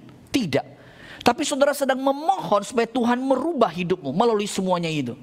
Saudara, ada satu buku yang ditulis oleh Ruth Halliburton. Saudara, saya senang dengan judul bukunya itu, yaitu Sacred Rhythms. Jadi ritme yang kudus. Jadi yang harus kita lakukan sekedarnya adalah bukan sekedar spiritual disiplin, baca Alkitab atau ke gereja atau Bible study atau doa, bukan sekedar itu. Tapi membaca Alkitab kita sedang sebenarnya membuka diri supaya Allah bisa intervensi. Ketika saudara dengar seperti ini, saudara bukan hanya dengar dapat ilmu, tapi saudara sedang membuka diri, Tuhan berintervensi. Apa yang Tuhan mau katakan, begitulah. Jadi kita membuka diri. Nah, ini adalah pola yang namanya sacred rhythms. Jadi kalau cuma spiritual disiplin rohani, kita akan lari kepada harus baca Alkitab, harus berdoa, harus memberi, harus ini, harus ini. Nah saudara, ini akan menjadi sesuatu yang mati. Tapi kalau ritme rohani, kita membuka space. kepada Allah kemudian berintervensi di situ. Saudara, disitulah kita mendapati bahwa yang penting bukan spiritual disiplin, tapi yang penting itu adalah spiritnya. Dan saudara, spirit itu adalah spirit apa yang tadi dari awal saya sudah bicarakan. Bicara mengenai desire dan bicara mengenai openness. Itu spirit awal yang harus kemudian kita miliki. Nah saudara, action biasanya dikaitkan dengan spiritual discipline. Saudara, ini ada kalimat yang banyak di situ, tapi saudara, ya saya cuma berikan catatan di situ. Saudara tidak perlu terlalu khawatir dengan kalimat yang panjang. Memang saya kutip dalam bahasa Inggris karena itu akan lebih, sebenarnya bahasa Inggris itu lebih kaya. Tapi saya akan coba jelaskan singkatnya begini. Jadi kenapa spiritual discipline itu tetap kita harus lakukan? Pertama adalah alasannya adalah karena kalau saudara lihat dalam Matius pasal 6 ayat 1 sampai 18, Yesus itu berbicara mengenai kegiatan keagamaan. Yesus Alkitab memberikan istilah kegiatan keagamaan. Jadi ada bicara mengenai berdoa, ada bicara mengenai memberi, ada bicara mengenai puasa. Setidaknya ada 3 kegiatan keagamaan tersebut. Ya. Nah, ketika Yesus bicara mengenai 3 kegiatan keagamaan tersebut, Yesus sendiri lakukan tidak? Dia lakukan. Tetapi Yesus sedang menyoroti, hati-hati kamu jangan lakukan dengan spirit supaya menunjukkan kepada orang lain bahwa kamu orang rohani. Kamu jangan berdoa atau memberi atau berpuasa, kamu tunjukin wajah lalu berdoa di pojok-pojok, orang bisa ngeliat. Orang lihat, wah ini orang rohani. Yesus berkata bukan itu. Kalau kamu berdoa, kamu berpuasa, kamu memberi, kamu tuh sedang masuk aja di kamar yang tersembunyi. Gak perlu orang tahu. Yang penting kamu dengan Tuhan. Berarti di sini Yesus bukan melarang hal-hal kegiatan keagamaan seperti berdoa, memberi, berpuasa. Tapi Yesus memberikan wanti-wanti, hati-hati kita melakukan kegiatan keagamaan dengan cara yang salah. Saudara, kalimat ini penting untuk kita dengar. Saudara rajin membaca Alkitab baik, tapi hati-hati. Jangan saudara membaca Alkitab dengan motivasi yang tidak benar. Karena motivasi yang benar sebuah kerinduan hidup yang mau terbuka, mau dibentuk oleh Tuhan. Semakin baca Alkitab, semakin doa, semakin Bible study, saudara coba harus bertanya, hidup saudara semakin diubahkan atau tidak? Atau hanya pengetahuan kognitif? Berarti itu adalah problem. Dan hal yang kedua di situ, kalau saudara perhatikan dari kitab Kolose itu Paulus berkata begini, lakukan semua hal dengan pikirkan atau set up semuanya itu kepada things above, hal-hal yang di atas, hal-hal berkaitan dengan rohani, hal-hal berkaitan dengan Allah. Saudara, ini yang sebenarnya disebut dengan contemplative heart. Jadi hati yang, jadi kayak begini nih. Ketika tadi misalnya nyanyi ya, saudara,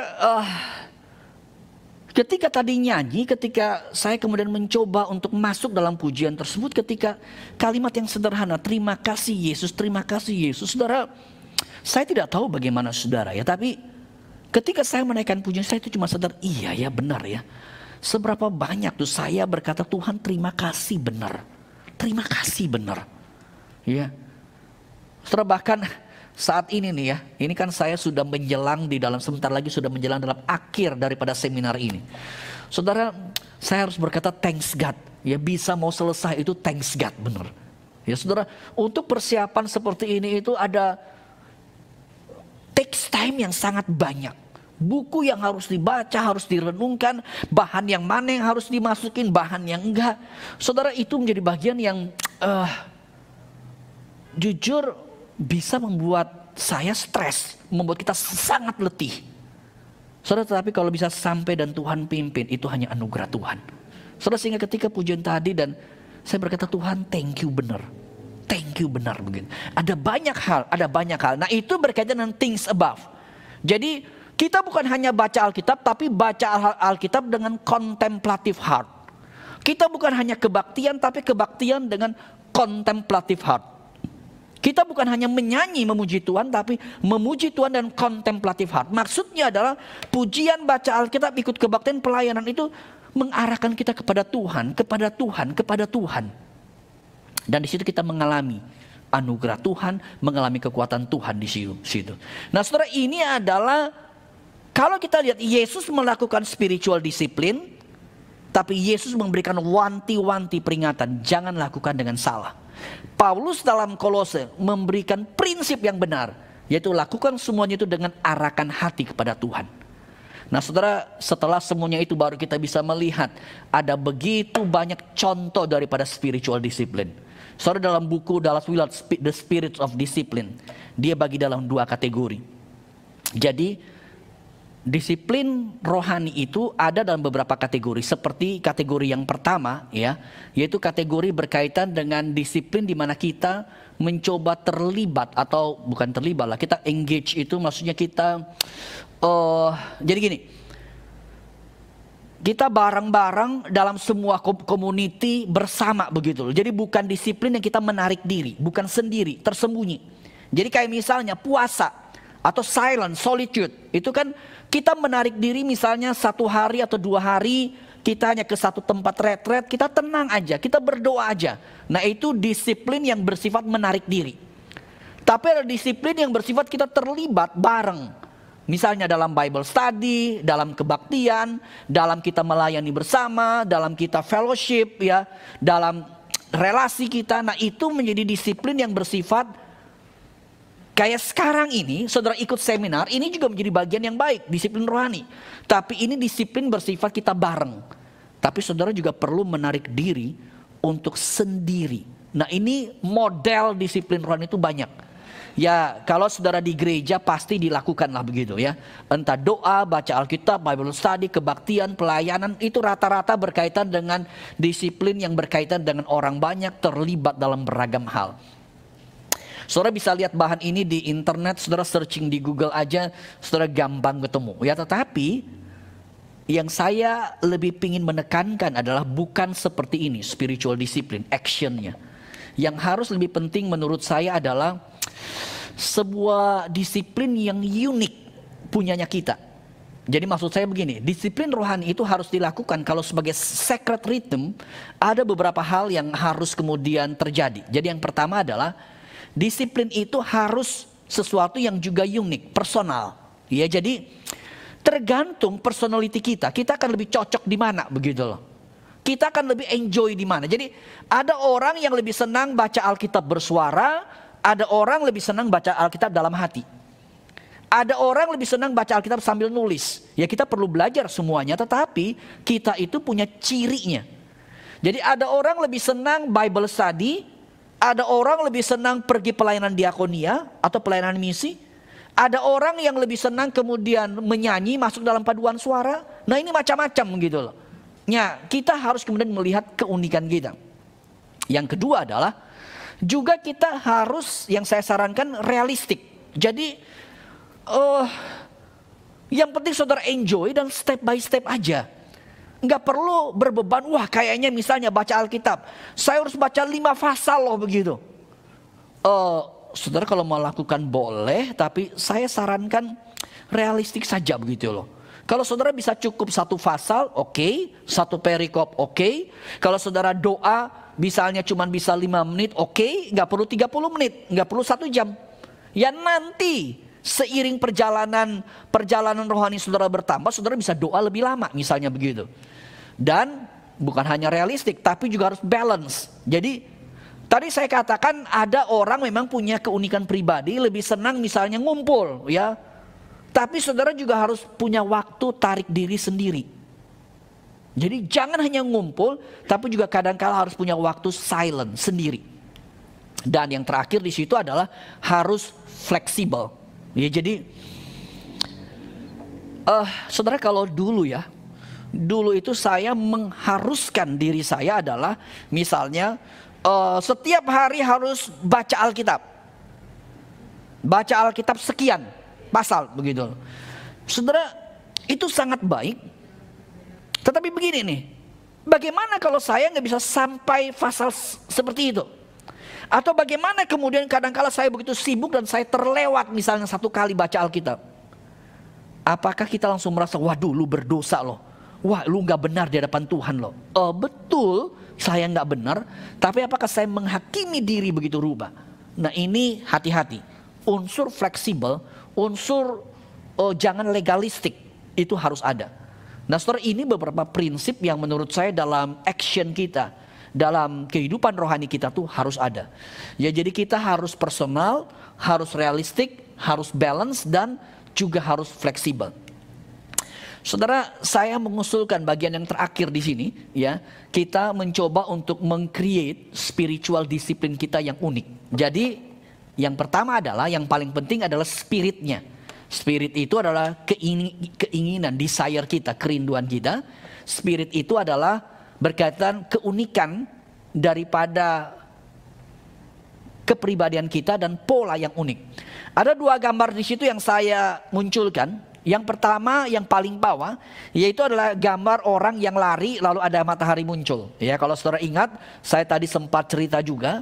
Bagi saya, kalau jogging atau kalau jalan pagi begitu, matahari muncul itu menjadi satu ingatan pada saya untuk Tuhan. Dari Hosea 6 ayat yang ketiga tadi, biarlah Tuhan engkau muncul seperti fajar di pagi hari. Tadi saya katakan kalau saudara naik sepeda atau saudara melakukan hal apa, saudara bisa nikmati hadirat Tuhan di situ. Gambaran yang kedua di atas, ini gambaran saya ngambil, ini cermin, ya. Ini ada satu teman saya teringat satu teman saya ketika studi, karena kami kemudian sharing untuk, oke, apa spiritual disiplin yang kamu hendak lakukan dalam satu semester ini? Nah, teman saya satu tuh kemudian ngomong begini, saya itu akan melakukan setiap kali melihat cermin, ya, saya akan mengingatkan diri saya, kamu itu bernilai di hadapan Tuhan. Tuhan tuh sayang kamu. Tuhan sudah terima kamu dengan sempurna. Jangan dengar suara orang lain, kamu kurang ini, kurang ini, kurang ini. Tapi kamu tuh berharga, Tuhan mengasihimu. Jadi kalau saudara perhatikan di cermin itu, ceritanya itu kucing, ya.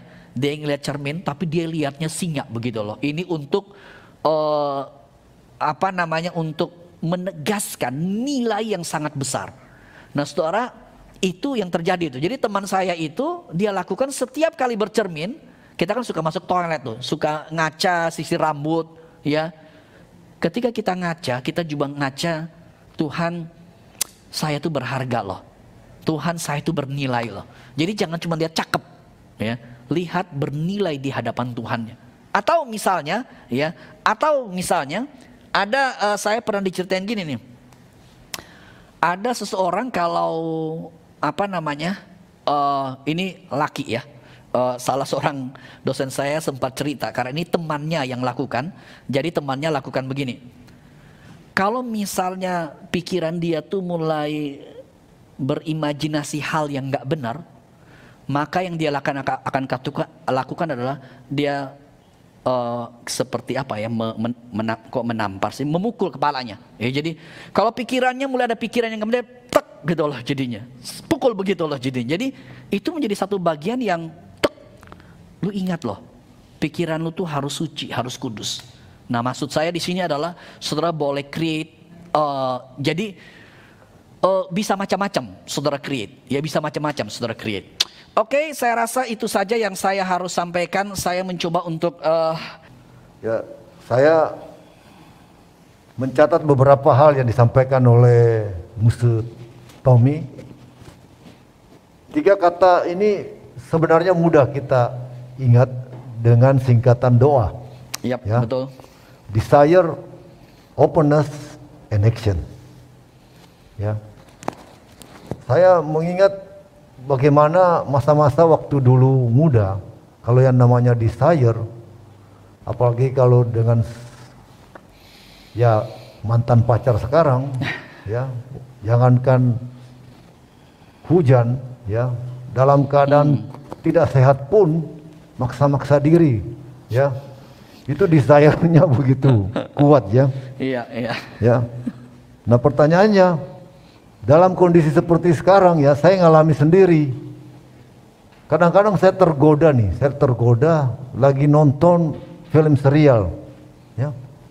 Padahal saya sendiri punya disiplin rohani, membaca Gema misalnya, atau membaca satu bagian Alkitab secara rutin setiap hari. Saya sering tergoda, maksudnya sampai nontonnya sudah sampai malam banget. Saya belum baca Alkitab, gitu. Nah, kira-kira mesti ada kiat-kiat apa gimana yang supaya melawan desire yang nggak pantas ini? Iya. Saya rasa pertanyaan Pak Pikarsa tadi pertanyaan yang sangat realistis. Maksud saya adalah, jangankan Pak Pikarsa, ya saya juga tetap kadang-kala punya hobi tertentu, ya baca koran lah, lihat berita lah, inilah. Nah itu menjadi kecenderungan kita atau dalam tanda petik desire kita ke hal-hal yang dalam tanda petik duniawi lah begitu. Kita tuh lebih demen begitu. Nah, misalnya dalam kesempatan hari ini kita diingatkan kita harus menjaga desire kita kan. Kita harus mendisiplinkan hati kita. Nah caranya bagaimana? Jadi setidaknya saudara pada saat ini saudara diingatkan bahwa kita harus punya desire. Tapi ketika saudara berhadapan dengan realitas desire-nya kok nggak kuat amat, desire yang lain lebih kuat. Iya kan? Kok desire untuk Tuhan nggak kuat, desire yang lain tuh lebih kuat. Nah saudara melihat inilah realita. Pertama, jadi inilah realita. Nah karena realitas seperti ini dan satu sisi boleh saya katakan saudara nggak perlu merasa nggak rohani kalau begitu saya. Jangan berpikir begitu, jangan buru-buru karena rohani itu adalah sebuah proses, ya, sebuah proses yang terus berjalan. Nah pertanyaannya adalah begini. Tadi Pak Pikarsa berkata, ini saya desire untuk nonton katakanlah bisa sampai tengah malam banget. Sehingga desire untuk baca firman itu juga menjadi bagian yang kadang-kadang saya kaget udah malam banget, udah nggak bisa baca lagi begitu. Nah untuk ini kita perlu sikapin. Jadi misalnya seperti tadi saya katakan, cobalah misalnya setiap hari bangun pagi itu bukan hanya doa yang Tuhan saya udah tidur terima kasih, saya mau lakukan ini itu dan sebagainya. Itu nggak salah, tapi saya pingin coba mulailah misalnya Pak Pikarsa dengan doa yang lebih sungguh setiap hari dengan kesadaran full. Tuhan tolong dah benar. Ini saya memang akan lakukan ini itu, tapi Tuhan tolong saya nggak mau saya tersesat hanya sibuk, tapi saya tuh bisa juga peka. Tuhan mau apa? Tuhan sedang tegur apa? Apa yang mesti saya lakukan? Tuhan tolong. Tuhan tolong. Saya ini akan ada meeting ini, lalu saya akan ada banyak di rumah. Lalu saya akan ada makan ini, lalu saya juga mau rencana nonton misalnya begini. Tuhan tolong supaya saya itu betul-betul bisa mengalami Tuhan di situ. Ya dan Tuhan juga tahu saya punya kerinduan untuk bisa baca Alkitab. Tuhan tolong dah buka hati saya, Roh Kudus ingetin saya. Nah jadi maksud saya adalah mulai hari dengan doa yang serius minta supaya desire itu ada. Karena sekali lagi kalau bukan dari Tuhan kita nggak akan bisa. Hal yang kemudian kita bisa lakukan, jadi kayak begini nih. Dulu, jadi di awal-awal tuh saya men-set up, kan kita punya handphone tuh ya. Saya men-set up setiap, jadi kalau udah pagi, lalu jam 10, lalu sekitar jam 12, jam 1, lalu sekitar jam 5, lalu ke jam 9. Jadi saya set up ada alarm bunyi, selalu setiap hari. Setiap alarm itu bunyi, saya langsung diingatkan, saya harus lebih mengarahkan hati pada Tuhan.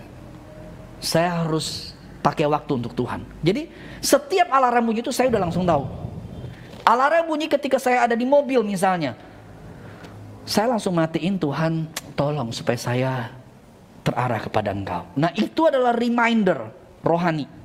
Kita bisa pakai itu. Dan kalau kita rutin ini melakukan, kita tuh lebih peka. Ingat, si dalam surat bicara mengenai vision, intention, means. Kalau kita lakukan rutin terus, maka kita lebih peka nanti. Nah itu yang harus dilakukan. Nah saya sodorkan misalnya seperti itu.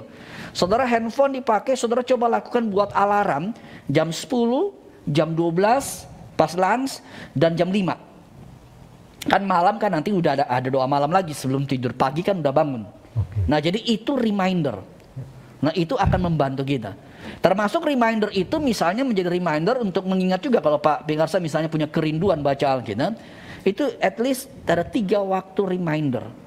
Saudara sebenarnya kayak misalnya ada agama Islam dengan sholat 5 waktu misalnya, itu tuh menjadi reminder, dan itu konsep Alkitab khususnya Perjanjian Lama. Perjanjian Lama masih punya konsep doa sekian waktu begitu banyak. Ya, tapi memang dalam Perjanjian Baru tuh doa tidak terbatas waktu. Ya, kapan saja kita bisa berdoa. Cuman susahnya gini, karena nggak ada terbatas waktu, kapan aja kita berdoa malah kita kagak doa-doa begitu loh. Lewat aja begitu. Nah itu masalahnya, Oke, itu jawaban saya Pak Bikarsa. Nah ini sudah ada beberapa pertanyaan yang masuk dari rekan Elson menanyakan, musuh apa artinya kalau kita tidak memiliki desire? Apakah itu artinya kita belum sungguh-sungguh percaya atau gimana ya? Ya, jadi seperti berkaitan dengan jawaban saya tadi, jadi jangan karena kita kurang punya desire lalu berkata kayaknya saya kurang rohani gitu loh.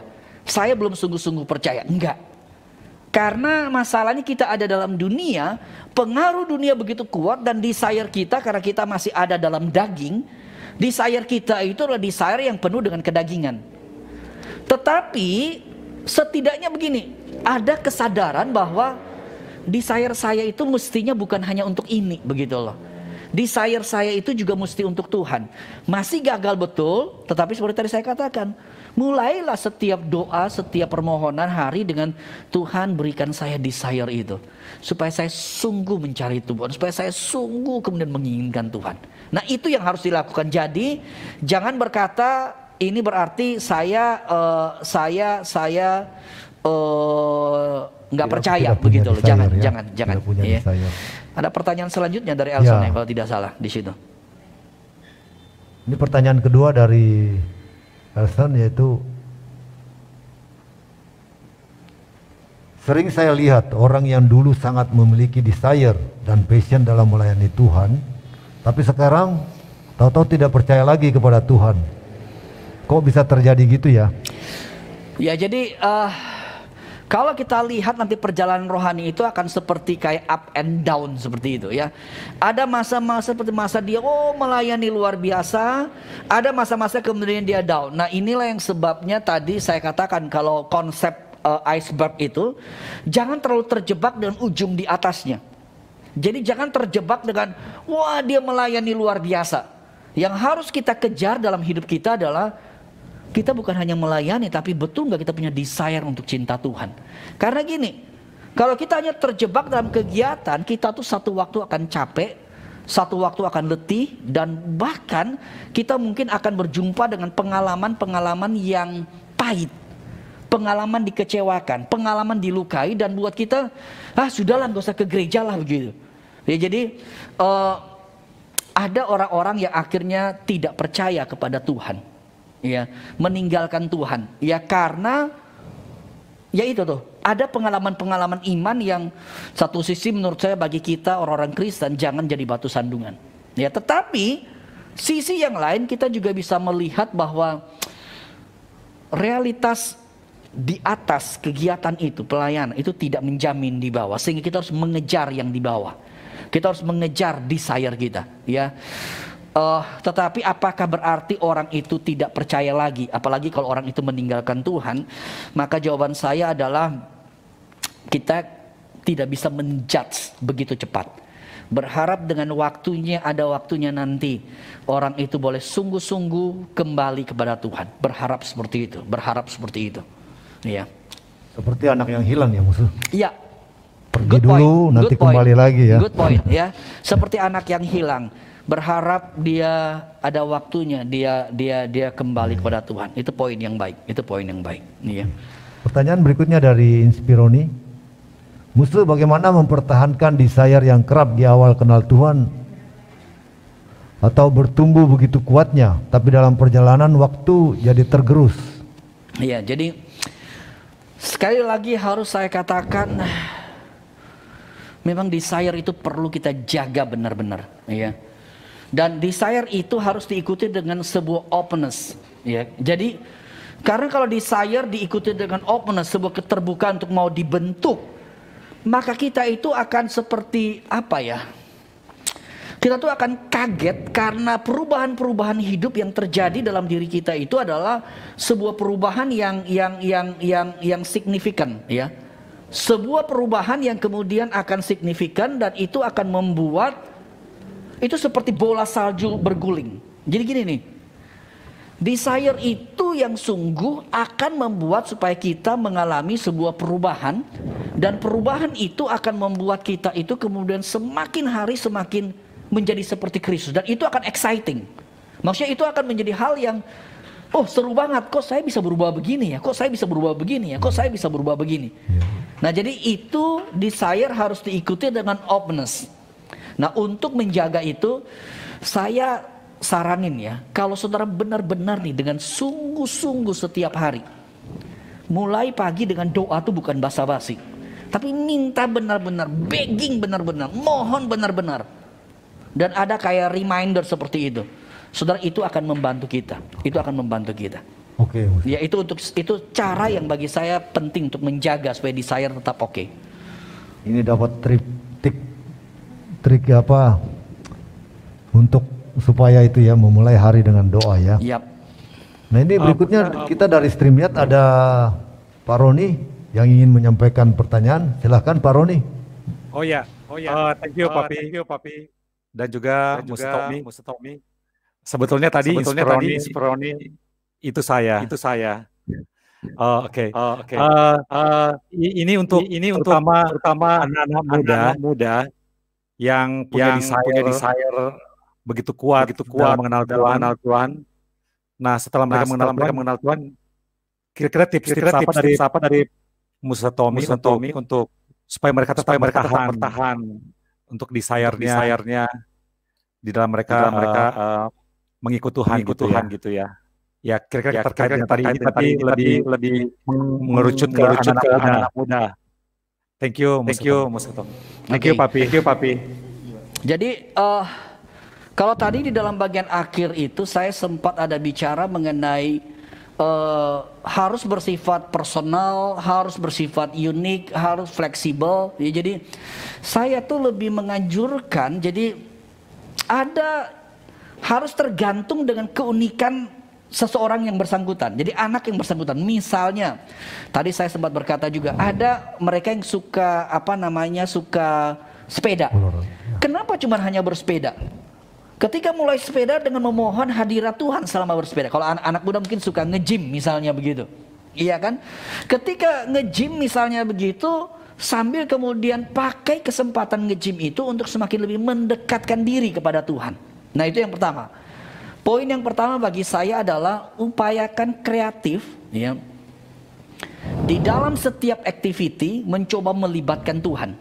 Dalam setiap activity mencoba untuk pakai momen itu untuk lebih mendekatkan pada Tuhan. Jadi jangan hanya di gereja, sekali lagi. Jangan hanya saat membaca Alkitab. Jadi doa itu istilah coram deo artinya adalah kita living in the presence of God, berarti bukan hanya waktu di gereja, bukan hanya waktu kebaktian, bukan hanya waktu doa. Saudara waktu nge-gym misalnya, saudara waktu jogging misalnya, waktu makan misalnya, waktu lagi di cafe shop misalnya. Saudara mencoba untuk melibatkan Tuhan. Sekian detik saudara, Tuhan tolong saya lebih terarah pada Engkau terus menerus. Nah, itu akan menjadi sesuatu yang menumbuhkan desire saudara kepada Tuhan akan semakin banyak. Itu hal yang pertama. Hal yang pertama adalah desire harus dipupuk dalam semua activity. Apapun itu. Itu yang pertama. Hal yang kedua adalah desire itu juga memang perlu ketika kita bareng dengan sebuah community. Jadi kalau misalnya anak-anak muda ada di dalam fellowship, di dalam gereja, saudara mesti terlibat, mesti ikut gitu loh.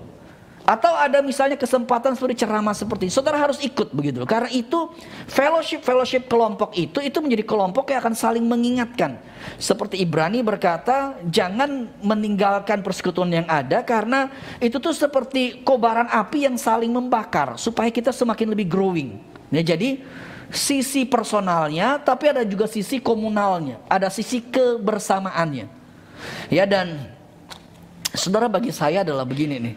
Kembali apa yang tadi saya sempat sarankan awal, Pak Wigarsa. Ketika bicara mengenai mulai pagi dengan sungguh-sungguh berdoa, atau dengan misalnya alarm saudara setting 3 kali, jam 10, jam 12, jam 5 misalnya. Kalau kita sekali lagi sungguh-sungguh, ya, maka disitulah kemudian Tuhan akan memimpin, ya. Dan sebenarnya banyak. Kalau anak muda misalnya demen lagu-lagu pujian penyembahan. Nah, pujian penyembahan itu menjadi satu instrumen memupuk desire.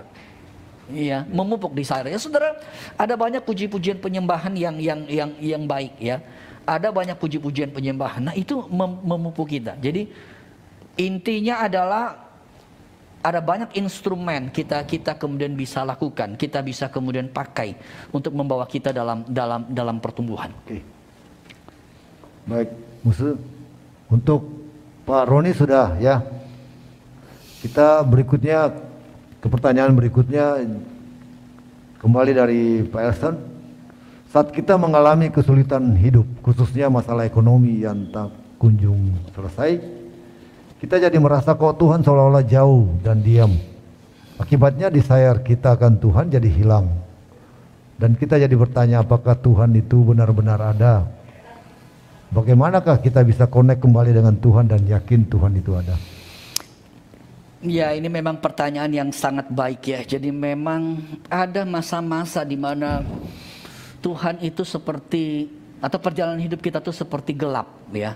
Jadi seperti kepada kita melewati jalan yang gelap, malam yang gelap. Jujur harus saya katakan, masa-masa itu akan menjadi masa yang sangat sulit, ya. Masa yang sangat sulit. Memang itu tidak gampang sekali. Nah, untuk menghadapi masa ini ada beberapa hal yang menurut saya itu penting. Jadi pertama adalah begini. Selagi kita belum sampai pada masa itu, ya, masa yang gelap. Jadi maksud saya adalah kayak sekarang misalnya. Kalau hidupmu masih cukup oke, maka pesan saya adalah pakai waktu dengan baik untuk menguatkan imanmu, untuk dekat kepada Tuhan sehingga ketika engkau melewati lembah yang gelap, engkau masih bisa melihat Tuhan, gadamu dan tongkatmu beserta aku, seperti Mazmur 23. Amen. Tapi itu hanya bisa terjadi kalau apa? Saudara punya iman, saudara punya pemahaman yang baik. Nah, itulah sebabnya ketika kita saat ini masih lancar hidup, pakai kesempatan dengan baik. Karena apa? Itu menjadi satu kekuatan supaya ketika melewati lembah kekelaman, lembah gelap, kita bisa tetap melihat ada Tuhan. Itu tips yang pertama. Tips yang kedua adalah, saudara, juga ada baiknya dan sangat perlu saudara punya sebuah komunitas rohani.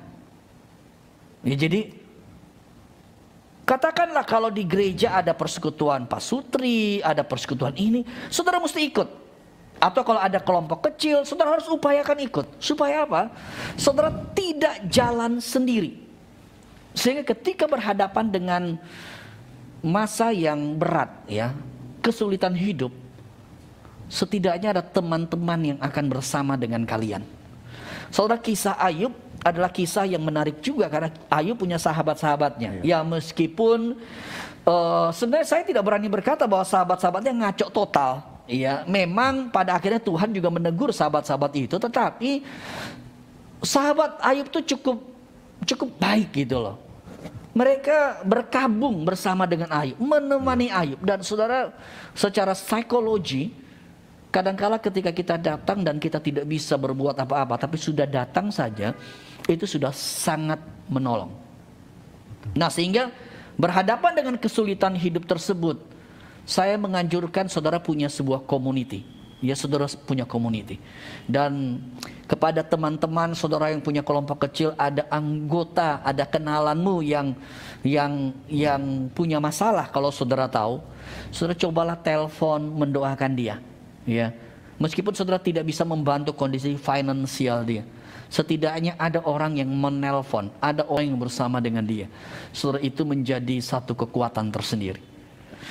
Ya, itu beberapa tips yang bisa saya suggest. Memang tidak secara sempurna menjawab, tetapi harus saya katakan ada hal-hal kita tidak mengerti, ya. Ada hal-hal gelap kita tidak tahu, tetapi Alkitab mencatat Yesus sendiri melewati tempat yang gelap itu, malam yang gelap. Dan di malam yang gelap Yesus bisa tetap menjadi bagian memberkati orang lain. Ya, meskipun tetap dia mati, ya tetap dia mati di salib. Tapi kematian di salib adalah kematian yang kita lihat bagian-bagian di mana dia menjadi berkat bagi banyak orang. Ya. Ya, Tuhan menguatkan kita untuk melewati masa-masa yang berat tersebut dan berharap kita bisa menjadi saudara seiman yang saling menopang. Ya. Jadi saya tambahkan sedikit, Musa. Oke. Kalau bisa disingkat ini, saya jadi teringat kepada ada satu jargon atau singkatan yang PUS ya, pray until something happen. Jadi bukannya kita menjauh atau desire-nya turun, malah kalau perlu desire-nya makin berkobar-kobar, ya. Iya. Supaya ya, itu sih baik. Tuhan tergerak hatinya. Ya, itu sih baik, kita terus berdoa, tetapi mungkin di kalimat itu kita mesti sedikit hati-hati juga. Kalau push itu kan pray until something happen. Kalau kita kontekskan dalam kisah Yesus misalnya, itu Yesus doa-doa tetapi Bapa berkata enggak, lu tetap pergi ke Golgota. Jadi enggak happen begitu. Jadi maksud saya adalah satu sisi itu sangat baik, kita jangan gampang menyerah. Poinnya berdoa minta supaya Tuhan tergerak hatinya dan Tuhan boleh membuka jalan bagi kita. Tapi kita juga harus berhadapan dengan realita. Kalau nggak happen gimana begitu? Disitulah menurut saya iman kita harus punya iman yang benar dan kita punya komunitas yang baik untuk saling menjaga, menguatkan kita. Ya, tapi saya setuju kita harus terus berdoa, meminta kekuatan, meminta anugerah Tuhan. Ya. Ini ada pertanyaan berikutnya dari Ferry Christina. Apakah boleh jika kita hanya melakukan disiplin of engagement tanpa melakukan disiplin of ascension? Atau sebaliknya? Ya, jadi ini berhubungan dengan action ya Pak? Iya. Berhubungan dengan action. Tadi Dallas Willard kasih dua kategori tersebut. Jadi begini. Jadi suka tidak suka kita tuh pasti bakal lebih cocok yang mana begitu loh. Ya, discipline of engagement atau abstinence. Itu pasti kita ada punya preferensinya. Ya. Tetapi tidak berarti karena kita punya tendensi cenderung ke satu pola, lalu kita mengabaikan pola yang lain. Atau sebenarnya gampangnya begini. Kalau lihat pola ibadah kita, itu kan ada pola ibadah kita yang cenderung tradisional. Kita demennya lagu hymn. Itu preferensi kita. Ya. Tapi ada preferensi orang-orang yang lebih suka lagu kontemporer. Nah, yang lagu hymn tidak boleh cuma katakan oh hanya lagu hymn yang benar. Kita harus juga terbuka melihat ada lagu kontemporer yang juga baik. Tapi yang lagu kontemporer nggak boleh berkata ini lagu udah ketinggalan zaman. Ini bukan lagu ketinggalan zaman. Ini lagu yang kalau kita percaya Tuhan bisa pakai, maka kita harus mengerti. Dan banyak lagu hymn itu punya historinya luar biasa. Latar belakang yang kalau kita lihat akhirnya wow, luar biasa sekali. Nah, jadi poin saya adalah seperti itu. Kita punya kecenderungan, tetapi kita juga harus terbuka untuk melihat hal yang lain. Saya teringat dengan hal ini adalah begini. Dulu, karena saya itu menjadi berapa tahun lalu itu, saya menyadari pentingnya juga disiplin of abstinence dalam pengertian saya bisa menikmati. Jadi ikut satu activity, misalnya satu tempat, tapi kita misalnya nggak boleh ngomong. Jadi retret, silent retret. Nah, saya pernah waktu itu ngajak hamba Tuhan, ya. Kita retret 1 hari, tapi saya kemudian berkata dari pagi sampai siang doang, pagi sampai siang, handphone semua mati, nggak boleh pokoknya ngomong, ketemu orang nggak boleh ngomong, diam total, bangun pagi sampai jam 12, nggak boleh handphone.